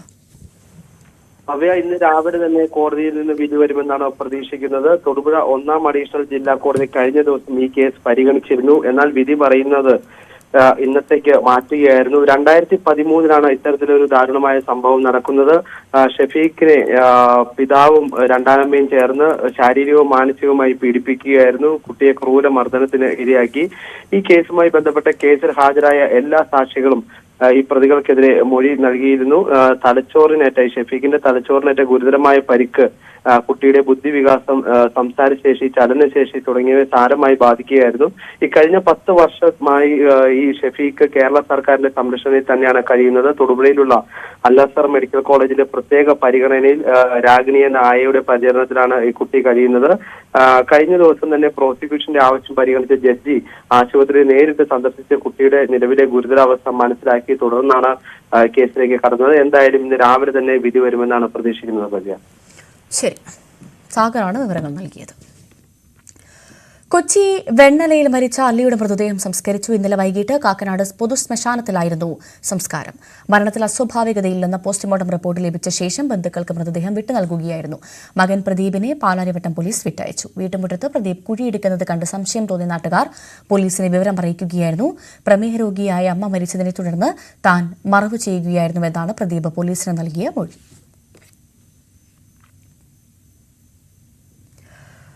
CPM തിരുവനന്തപുരം ജില്ലാ സമ്മേളനത്തിന് ഇന്ന് കൊടിയുയരും. പ്രതിനിധി സമ്മേളനം നാളെ കോവളത്ത് MA ബേബി ഉദ്ഘാടനം ചെയ്യും. ജില്ലാ സെക്രട്ടറിയായി വി ജോയി തുടരും. പുതുമുഖങ്ങൾക്കും യുവാക്കൾക്കും അവസരം നൽകി കമ്മിറ്റിക്ക് യുവത്വം നൽകണമെന്ന ആവശ്യം ശക്തമാണ്. ജില്ലയിലെ പാർട്ടി നേതൃത്വത്തിന് വയസ്സായി എന്നും മാറ്റം വേണമെന്നുമുള്ള മുറവിളി ശക്തമാണ്. ജില്ലാ സെക്രട്ടറി പുതുമുഖമാണെങ്കിലും കമ്മിറ്റിയിൽ ഏറിയ പങ്കും പതിറ്റാണ്ടുകളായി തുടരുന്നവരാണ്. ഒരുപറ്റം യുവാക്കൾ അവസരം കാത്തു നിൽക്കുന്നു. ആരൊക്കെ വഴിമാറുമെന്നും ആർക്കൊക്കെ വഴി തുറക്കുമെന്നതുമാണ് തിരുവനന്തപുരം ജില്ലാ സമ്മേളനത്തെ ശ്രദ്ധേയമാക്കുക. BP Murali, KC Vikraman, Puthenkada Vijayan, V Jayaprakash, C Ajayakumar, N Ratheendran, R Ramachandran Nair, G Sugunan. പ്രായപരിധി നിബന്ധനാ ഭീഷണി ഉയർത്തുന്നവരും അനാരോഗ്യം അലട്ടുന്നവരുമായി വലിയൊരു നിരയുണ്ട് CPM തിരുവനന്തപുരം ജില്ലാ കമ്മിറ്റിയിൽ. സംസ്ഥാന സെക്രട്ടേറിയറ്റ് അംഗമായ ആനാവൂർ നാഗപ്പനെ ജില്ലാ കമ്മിറ്റിയിൽ നിന്ന് ഒഴിവാക്കും. സംസ്ഥാന സമിതി അംഗം A റഹീമിന്റെയും ഒഴിവ് വരും. 3 ടേം ഏരിയ സെക്രട്ടറിമാരായിരുന്ന പാളയത്തെ പ്രസന്നനും വിതുരയിലെ ഷൌക്കത്തലിയും ജില്ലാ കമ്മിറ്റിയിലേക്ക് ശക്തമായ അവകാശവാദം ഉന്നയിക്കുന്നവരാണ്. MLA-മാരായ VK Prashanth, G Stephen, OS Ambika എന്നിവരും ജില്ലാ കമ്മിറ്റിയിലില്ല. ഏരിയ സെക്രട്ടറിമാരെ ഉൾപ്പെടുത്താനാകാത്തത് കഴിഞ്ഞ കുറെ വർഷങ്ങളായി ജില്ലാ കമ്മിറ്റിയുടെ ന്യൂനതയായി ചൂണ്ടിക്കാട്ടുന്നവരുണ്ട്. ഡിവൈഎഫ്ഐയുടെ മുൻ ജില്ലാ ഭാരവാഹികളായിരുന്ന വട്ടപ്പാറ ബിജു, ആറ്റിങ്ങൽ പ്രദീപ്, ഡിവൈഎഫ്ഐ ജില്ലാ പ്രസിഡന്റ് അനൂപ്, മഹിളാ അസോസിയേഷൻ നേതാവ് ഷീജ തുടങ്ങിയവരും അവസരം കാത്തിരിക്കുന്നു. 40 വയസ്സിൽ താഴെ പ്രായമുള്ള യുവതി എന്ന പരിഗണനയിൽ മേയർ ആര്യ രാജേന്ദ്രൻ ജില്ലാ കമ്മിറ്റിയിലെത്തും. Thiruvithamkoor Devaswom board president PS പ്രശാന്തിനും സാധ്യത ഏറെയാണ്. വർഗ ബഹുജന സംഘടനാ ഭാരവാഹികളെയും യുവാക്കളെയും പരമാവധി കമ്മിറ്റിയിൽ ഉൾക്കൊള്ളിക്കണമെന്നാണ് സംസ്ഥാന നേതൃത്വത്തിന്റെ നിർദ്ദേശം. അത്തരത്തിലുള്ളവരുടെ വലിയൊരു നിര ഉണ്ടെങ്കിലും മുതിർന്നവർ ഒഴിഞ്ഞാൽ മാത്രമേ ഇവർക്ക് അവസരം ലഭിക്കൂ എന്ന സ്ഥിതിയാണ് ജില്ലയിലെ CPM-ൽ. 3 ലോക്കൽ സമ്മേളനങ്ങൾ പൂർത്തിയാക്കാൻ കഴിയാത്തതും ഏരിയ സെക്രട്ടറി തന്നെ പാർട്ടി വിട്ട് BJP-യിലേക്ക് പോയതും ജില്ലാ നേതൃത്വത്തിന്റെ പിടിപ്പുകേടായി എടുത്തുകാട്ടി വിമർശനങ്ങൾ ഉണ്ടാകും. ജില്ലയിൽ നിന്നുള്ള MLA-മാരുടെയും നഗരഭരണത്തിന്റെയും ഇഴകീറി പരിശോധനയും ഉറപ്പാണ്. സർക്കാരിന്റെ പ്രവർത്തനങ്ങളും വിലയിരുത്തപ്പെടും. ന്യൂസ് 18 തിരുവനന്തപുരം. സിനിമാ പ്രേമികളുടെ ഉത്സവത്തിന് ഇന്ന് കൊടിയിറക്കം. 29ാമത് IFFKയ്ക്ക് തിരശ്ശീല വീഴാൻ മണിക്കൂറുകൾ മാത്രം ബാക്കി നിൽക്കെ സിനിമാ പ്രേമികളുടെ വലിയ തിരക്കാണ് തലസ്ഥാന നഗരിയിൽ. അവസാന ദിവസത്തിൽ 11 ചിത്രങ്ങളാണ് പ്രേക്ഷകരെ കാത്തിരിക്കുന്നത്. സുവർണ ചകോരം നേടുന്ന ചിത്രത്തിന്റെ പ്രദർശനവും ഇന്ന് നിശാഗന്ധിയിൽ നടക്കും. അവാർഡുകൾ കരസ്ഥമാക്കുന്ന ചിത്രങ്ങളും ഇന്നറിയാം. സമാപന സമ്മേളനം വൈകിട്ട് മുഖ്യമന്ത്രി പിണറായി വിജയൻ ഉദ്ഘാടനം ചെയ്യും. സാമ്പത്തിക തട്ടിപ്പ് കേസിൽ വിജിലൻസ് അന്വേഷണം നേരിടുന്ന vegetable and food promotion council കേരളയിലെ ഉദ്യോഗസ്ഥർക്കെതിരായ വകുപ്പുതല നടപടി വൈകുന്നു. കടുത്ത നടപടിക്ക് ശുപാർശ ചെയ്ത് കൃഷിവകുപ്പ് പ്രിൻസിപ്പൽ സെക്രട്ടറിയുടെ ഉത്തരവിറങ്ങിയിട്ട് ഒരു മാസമായി. ഇപ്പോഴും ആരോപണ വിധേയർ തലസ്ഥാനങ്ങളിൽ തുടരുകയാണ്. ഇവർക്ക് രാഷ്ട്രീയ സംരക്ഷണം ലഭിക്കുന്നതായാണ് ആക്ഷേപം. തൃശൂർ ജില്ലയിലെ തൊട്ടിപ്പാളിലെ സ്വാശ്രയ കർഷക സമിതിയുടെ പേരിൽ വ്യാജ വൗച്ചറുകളും ബില്ലുകളും ഉണ്ടാക്കി vegetable and food promotion council കേരളയുടെ ഉദ്യോഗസ്ഥർ സാമ്പത്തിക തട്ടിപ്പ് നടത്തിയെന്നായിരുന്നു വിജിലൻസിന് ലഭിച്ച പരാതി. വിജിലൻസ് നടത്തിയ പ്രാഥമിക അന്വേഷണത്തിൽ പരാതിയിൽ കഴമ്പുണ്ടെന്ന് കണ്ടെത്തി. പിന്നാലെ കേസ് രജിസ്റ്റർ ചെയ്ത് അന്വേഷണം തുടങ്ങി. ഈ പശ്ചാത്തലത്തിലാണ് ആരോപണ വിധേയരായ ഉദ്യോഗസ്ഥർക്കെതിരെ നടപടിക്ക് ശുപാർശ ചെയ്ത് കൃഷിവകുപ്പ് പ്രിൻസിപ്പൽ സെക്രട്ടറി നവംബർ 16 ഉത്തരവിറക്കിയത്.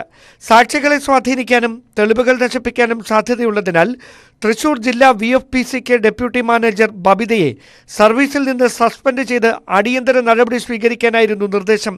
വിജിലൻസ് ഡയറക്ടറുടെ അന്വേഷണ റിപ്പോർട്ടിന്റെ പശ്ചാത്തലത്തിൽ VFPCK ആസ്ഥാനത്തും അനുബന്ധ സ്ഥാപനങ്ങളിലും വർഷങ്ങളായി തുടർച്ചയായി ജോലി ചെയ്തു വരുന്ന deputy manager in charge Joji K Mathews, കൃഷി ബിസിനസ് കേന്ദ്ര deputy manager Sunil Paul, manager in charge TS Praveen തുടങ്ങിയവരെ VFPCKയുടെ മറ്റ് ഏതെങ്കിലും സ്ഥാപനങ്ങളിലേക്ക് അടിയന്തരമായി സ്ഥലം മാറ്റാനും ഉത്തരവിൽ പരാമർശമുണ്ടായിരുന്നു. ചീഫ് എക്സിക്യൂട്ടീവ് ഓഫീസറുടെ ഉത്തരവുകൾ ലംഘിച്ചതിന് പുറമെ ടെൻഡർ നടപടിക്രമങ്ങളിൽ വീഴ്ച വരുത്തിയതായി കണ്ടെത്തിയ VFPCK ഡെപ്യൂട്ടി മാനേജർ അനിൽകുമാറിനെതിരെ വകുപ്പുതല നടപടികൾ സ്വീകരിക്കാനും നിർദ്ദേശമുണ്ടായിരുന്നു. ഉത്തരവിറങ്ങി ഒരു മാസം പിന്നിടുമ്പോഴും ആരോപണ വിധേയർ തൽസ്ഥാനങ്ങളിൽ തുടരുന്നത് രാഷ്ട്രീയ ഇടപെടലുകളെ തുടർന്നാണെന്ന ആരോപണമാണ് ഉയരുന്നത്. അതേസമയം ഇവർക്കെതിരെ നടപടി ഉടനുണ്ടാകുമെന്നാണ് VFPCK ചീഫ് എക്സിക്യൂട്ടീവ് ഓഫീസറുടെ വിശദീകരണം. ന്യൂസ് 18 തിരുവനന്തപുരം. ഇടവേള.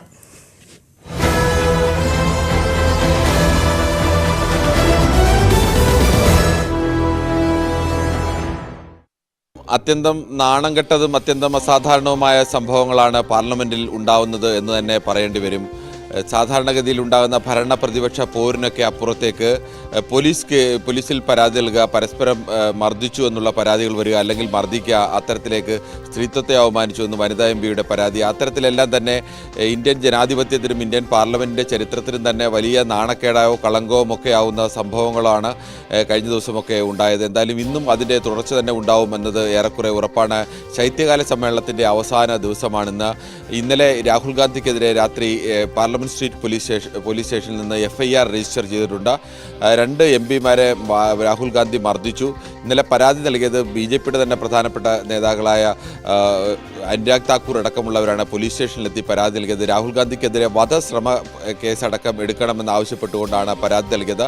MP-മാരെ രാഹുൽ ഗാന്ധി മർദ്ദിച്ചു, രാഹുൽ ഗാന്ധി അവരെ ആക്രമിച്ചു, മറ്റുള്ളവരെ ആക്രമിക്കാൻ പ്രേരിപ്പിച്ചു, കൂട്ടം കൂടി ചേർന്ന് ഭീഷണിപ്പെടുത്തി, അങ്ങനെ തുടങ്ങിയ വകുപ്പുകളാണ് ഇപ്പോൾ നിലവിൽ എടുത്തിരിക്കുന്നത്. പക്ഷേ ഇതിനൊപ്പം വധശ്രമ വകുപ്പ് കൂടി എടുക്കണമെന്ന് BJP ആവശ്യപ്പെട്ടിരുന്നു. പക്ഷേ പോലീസ് എന്തായാലും FIR-ൽ അത് ഉൾപ്പെടുത്തിയിട്ടില്ല.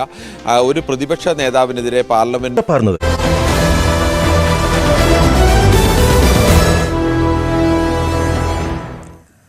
വ്യാവസായിക തലസ്ഥാനമായ എറണാകുളം ജില്ലയുടെയും ഇടുക്കി അടക്കമുള്ള മലയോര മേഖലകളുടെയും വികസനത്തിൽ വലിയ പങ്ക് വഹിക്കുമെന്ന് കരുതിയ പദ്ധതിയാണ് ശബരി റെയിൽപാത. ശബരി റെയിൽപാതയ്ക്ക് വേണ്ടി കോടികൾ ചെലവഴിച്ചുള്ള നിർമ്മാണ പ്രവർത്തനങ്ങളാണ് എറണാകുളം ജില്ലയിൽ നടത്തിയത്. 1/4 നൂറ്റാണ്ട് പിന്നിട്ടിട്ടും പദ്ധതി യാഥാർത്ഥ്യമാകാത്തതിന്റെ നിരാശയിലാണ് നാട്ടുകാർ. ശബരി റെയിൽപാതയ്ക്ക് വേണ്ടി ഒരുപക്ഷെ ഏറ്റവും കൂടുതൽ നിർമ്മാണ പ്രവർത്തനങ്ങളും കാര്യങ്ങളുമെല്ലാം നടന്നിരിക്കുന്നത് എറണാകുളം ജില്ലയിലും ആ പരിസരത്തുമെല്ലാമാണ്. ഇപ്പോഴുള്ള കാലടി റെയിൽവേ സ്റ്റേഷൻ ഇതിനുവേണ്ടി പണിതീർത്തതാണ്. വളരെ നേരത്തെ തന്നെ പണിതീർക്കപ്പെട്ട ഒന്നാണ്.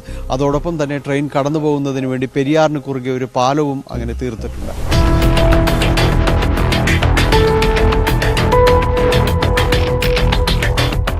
നെടുമ്പാശ്ശേരി വിമാനത്താവളത്തിൽ നിന്ന് 5 കിലോമീറ്റർ മാത്രം ദൂരെയാണ് ശബരി പാതയിൽ ഉൾപ്പെടുന്ന കാലടി റെയിൽവേ സ്റ്റേഷൻ. ഇവിടം വരെ വർഷങ്ങൾക്ക് മുൻപേ പാത നിർമ്മാണവും പൂർത്തിയാക്കിയിട്ടുണ്ട്.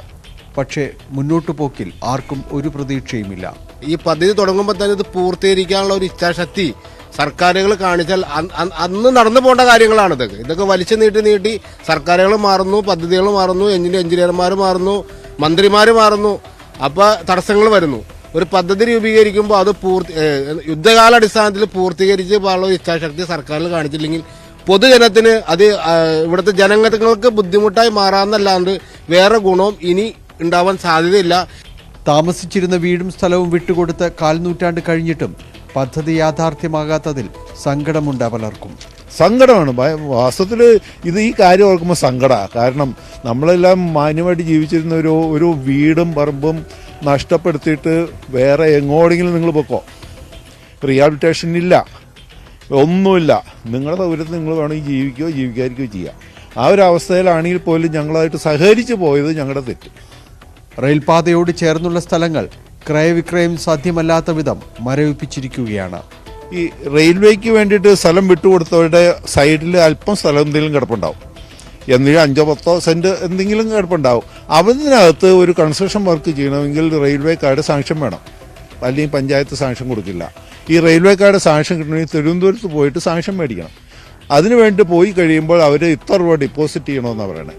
ഈ റെയിൽവേയുടേതായ യാതൊരു സൗകര്യങ്ങളും ഞങ്ങൾ ഉപയോഗിക്കുന്നില്ല. സർവീസ് റോഡില്ല, യാതൊന്നുമില്ല. അതിൻ്റെ സൈഡിൽ ബാക്കി കിടക്കുന്ന സ്ഥലത്താണ് ഞങ്ങളുടെ സ്വന്തം സ്ഥലത്ത്, വേറെ ആർക്കും ബാധ്യതയില്ലാത്ത ഞങ്ങളുടെ സ്വന്തം സ്ഥലത്ത് എന്തെങ്കിലും ഒരു കൺസ്ട്രക്ഷൻ ചെയ്യണമെങ്കിൽ റെയിൽവേയുടെ സാങ്ഷൻ വേണമെന്ന് പറഞ്ഞാൽ അത് അനീതിയാണ്, സഹിച്ചുകൂടാത്ത അനീതിയാണ്. ട്രെയിൻ വരുമെന്ന പ്രതീക്ഷയിൽ പണിതിട്ട പാലത്തിന് മുകളിൽ കാറ്റുകൊള്ളാനും ഫോട്ടോയെടുക്കാനും വരുന്നവരുടെ തിരക്ക്.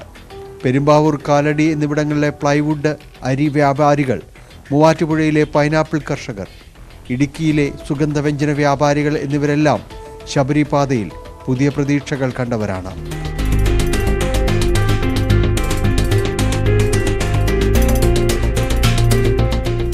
ശബരിപാത എന്ന് യാഥാർത്ഥ്യമാകുമെന്ന കാര്യത്തിൽ ആർക്കും ഒരു ഉറപ്പുമില്ല. പദ്ധതി വിഭാവനം ചെയ്ത കാലത്തേക്കാൾ കോടാനുകോടി രൂപയാകും ഇനിയത് പ്രാവർത്തികമാക്കാൻ. പരസ്പരമുള്ള പഴിചാരലുകൾ, ആരാണ് ഇതിനുത്തരവാദി എന്ന ചോദ്യത്തിന് ഒരിക്കലും ഒരു ഉത്തരവുമാകില്ല. ക്യാമറമാൻ ശ്യാംലാലിനൊപ്പം ഡാനി പോൾ, ന്യൂസ് 18 കൊച്ചി. ശരണമന്ത്രമുഖരിതം സന്നിധാനം.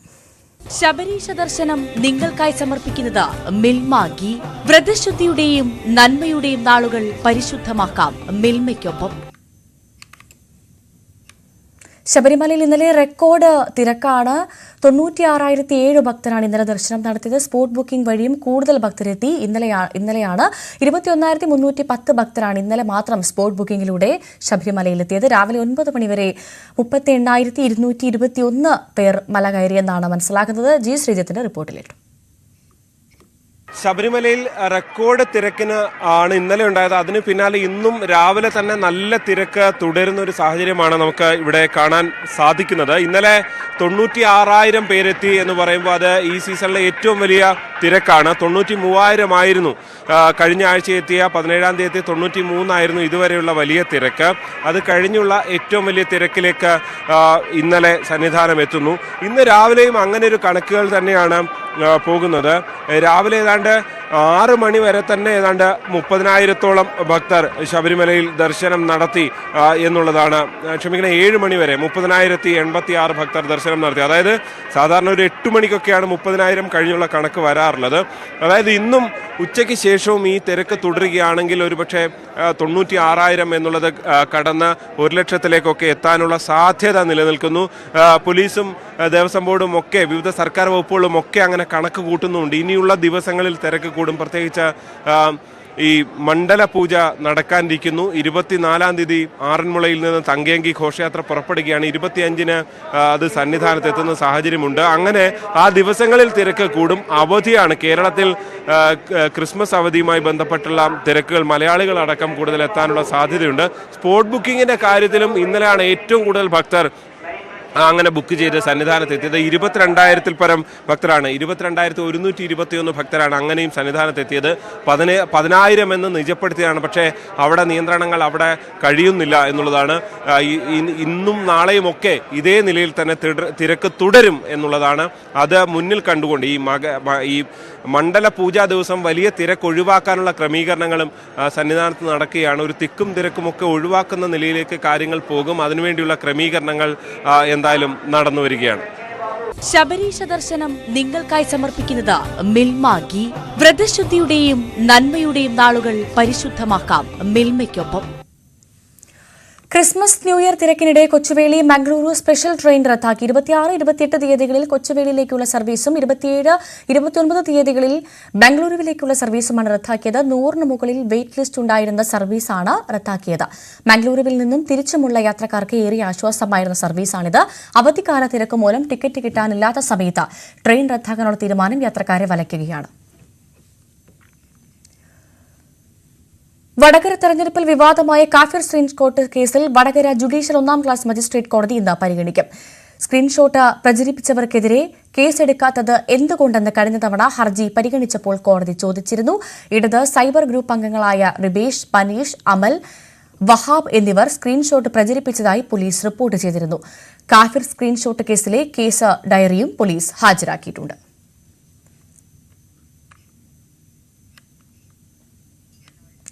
മലപ്പുറം തിരൂർ കൂട്ടായിൽ ജനവാസ മേഖലയിൽ പുലിയെന്ന സംശയം. വളർത്തുമൃഗത്തെ പുലി കടിച്ചുകൊന്നതായി പരാതി. വനവകുപ്പ് ഉദ്യോഗസ്ഥരെത്തി പരിശോധന നടത്തി. തിരൂർ കൂട്ടായിലാണ് ആടിനെ പുലി കടിച്ചു കൊന്നതായി പരാതിയുള്ളത്. ചെറിയകത്ത് കബീറിന്റെ വീട്ടിലെ ആടിനെയാണ് രാവിലെ കൂട് തുറന്നു നോക്കിയപ്പോൾ കൊന്നിട്ട നിലയിൽ കണ്ടെത്തിയത്. തുടർന്ന് വനവകുപ്പ് ഉദ്യോഗസ്ഥരെ വിവരമറിയിക്കുകയായിരുന്നു. ഉദ്യോഗസ്ഥരെത്തി പരിശോധന നടത്തി. പുലിയാണെന്നുള്ള നിഗമനത്തിൽ തന്നെയായിരുന്നു ഉദ്യോഗസ്ഥർ. പ്രത്യേകതരം സജ്ജീകരണങ്ങളുള്ള കൂട്ടിൽ നിരവധി വളർത്തുമൃഗങ്ങളാണ് കബീറിനുള്ളത്. ഞാൻ സാധാരണ ഒരു 6-6:30ക്കാണ് കൂട് തുറക്കുക. ഇന്ന് നേരം വൈകിട്ടാണ് കൂട് തുറന്നത്. കൂട് തുറന്ന് ആ ഡോർ തുറന്നിട്ട് വന്നപ്പോൾ തന്നെ ഇത് ഈ കോലത്തിലാണ് കാണുന്നത്. ഈ രീതിയിലാണ് ഇത് കാണുന്നത്. പുലിയെ പിടികൂടാൻ വനംവകുപ്പ് കൂടുവെക്കുന്നതടക്കമുള്ള നടപടികൾ സ്വീകരിച്ചു വരുന്നതിനിടെയാണ് വീണ്ടും ആടിനെ കൊന്നതായി കണ്ടെത്തിയത്. ഇതോടെ നാട്ടുകാർ ഭീതിയിലാണ്. ന്യൂസ് 18 തിരൂർ. വൈദ്യുതി കട്ടാകുന്ന സമയവും കണക്കും കൃത്യമായി രേഖപ്പെടുത്തുന്ന ഒരു മെഷീൻ കണ്ടെത്തിയിരിക്കുകയാണ് രഞ്ജിത്ത് തലവൂർ. കൊല്ലം കൊട്ടാരക്കര തലവൂർ ഗ്രാമപഞ്ചായത്തിലെ അംഗമായ ഇദ്ദേഹം KSEBിയിൽ ബില്ലടയ്ക്കാൻ നാണയത്തുട്ടുകൾ നൽകി പണി കൊടുത്തത് ഏറെ ചർച്ചയായിരുന്നു. ഇതിനെ തുടർന്ന് KSEB പ്രദേശത്തെ വൈദ്യുതി കട്ട് ചെയ്തത് ബുദ്ധിമുട്ടാക്കുമെന്ന് പറഞ്ഞ രഞ്ജിത്ത് നിയമ പോരാട്ടത്തിന് ഒരുങ്ങുകയാണ്.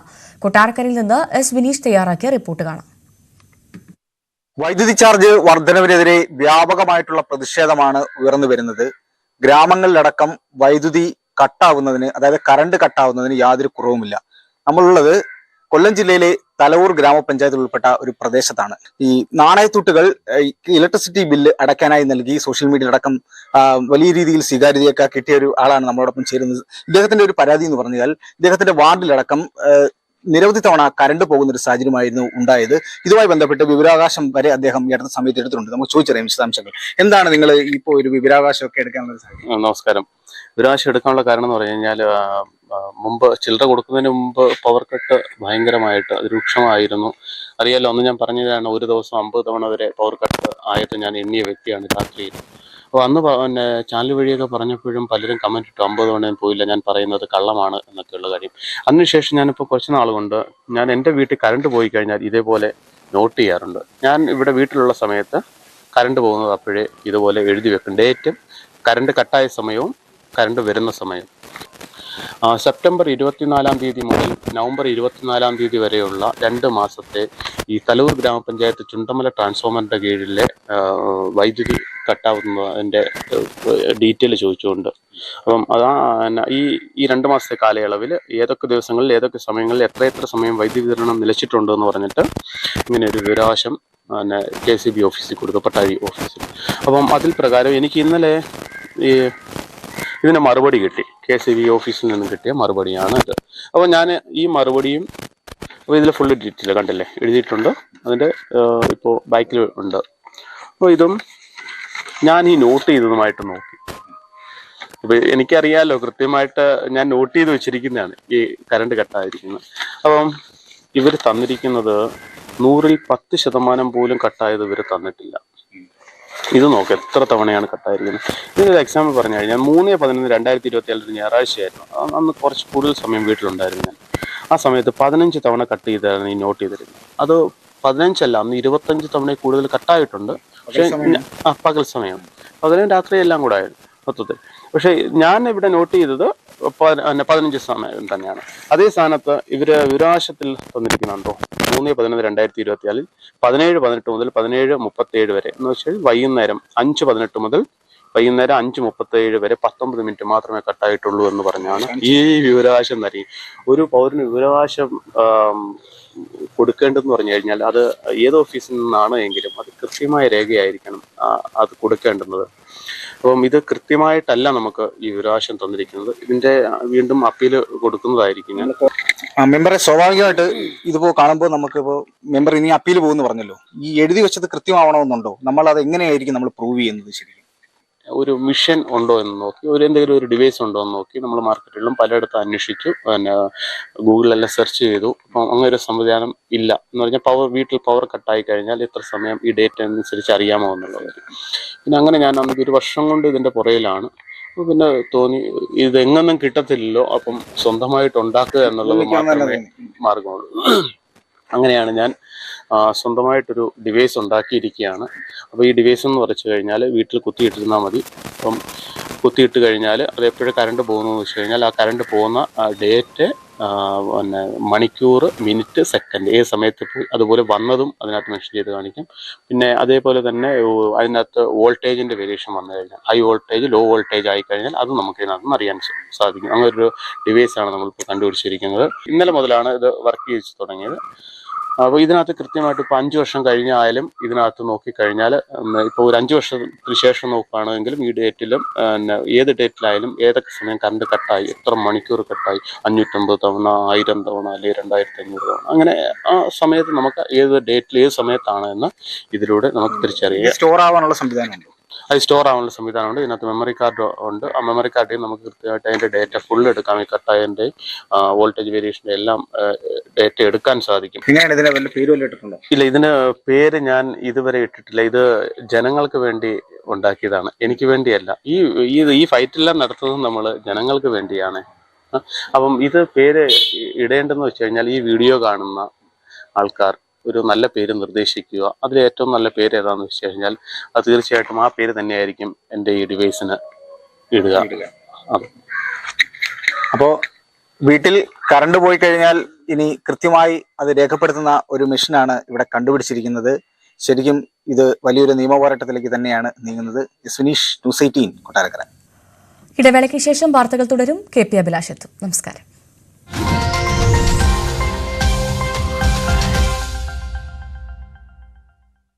അത്യന്തം നാണം കെട്ടതും അത്യന്തം അസാധാരണവുമായ സംഭവങ്ങളാണ് പാർലമെന്റിൽ ഉണ്ടാവുന്നത് എന്ന് തന്നെ പറയേണ്ടി വരും.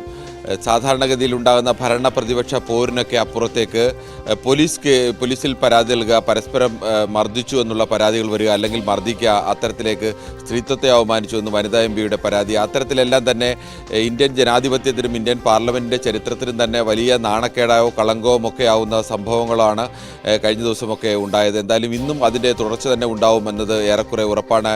ശൈത്യകാല സമ്മേളനത്തിൻ്റെ അവസാന ദിവസമാണിന്ന്.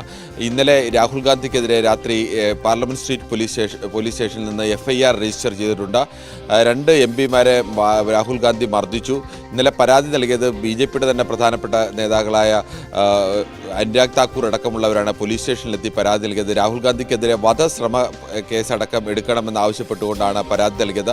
MP-മാരെ രാഹുൽ ഗാന്ധി മർദ്ദിച്ചു, രാഹുൽ ഗാന്ധി അവരെ ആക്രമിച്ചു, മറ്റുള്ളവരെ ആക്രമിക്കാൻ പ്രേരിപ്പിച്ചു, കൂട്ടം കൂടി ചേർന്ന് ഭീഷണിപ്പെടുത്തി, അങ്ങനെ തുടങ്ങിയ വകുപ്പുകളാണ് ഇപ്പോൾ നിലവിൽ എടുത്തിരിക്കുന്നത്. പക്ഷേ ഇതിനൊപ്പം വധശ്രമ വകുപ്പ് കൂടി എടുക്കണമെന്ന് BJP ആവശ്യപ്പെട്ടിരുന്നു. പക്ഷേ പോലീസ് എന്തായാലും FIR-ൽ അത് ഉൾപ്പെടുത്തിയിട്ടില്ല. ഒരു പ്രതിപക്ഷ നേതാവിനെതിരെ പാർലമെന്റിനുള്ളിൽ വെച്ച് പ്രതിപക്ഷ നേതാവ് കായികമായി ആക്രമിച്ചു എന്ന് പറഞ്ഞ് പോലീസിൽ പരാതി നൽകുകയും അങ്ങനെ പോലീസിൽ പരാതി നൽകിയതിൻ്റെ അടിസ്ഥാനത്തിൽ FIR എടുക്കുകയും ഒക്കെ ചെയ്യുന്നത്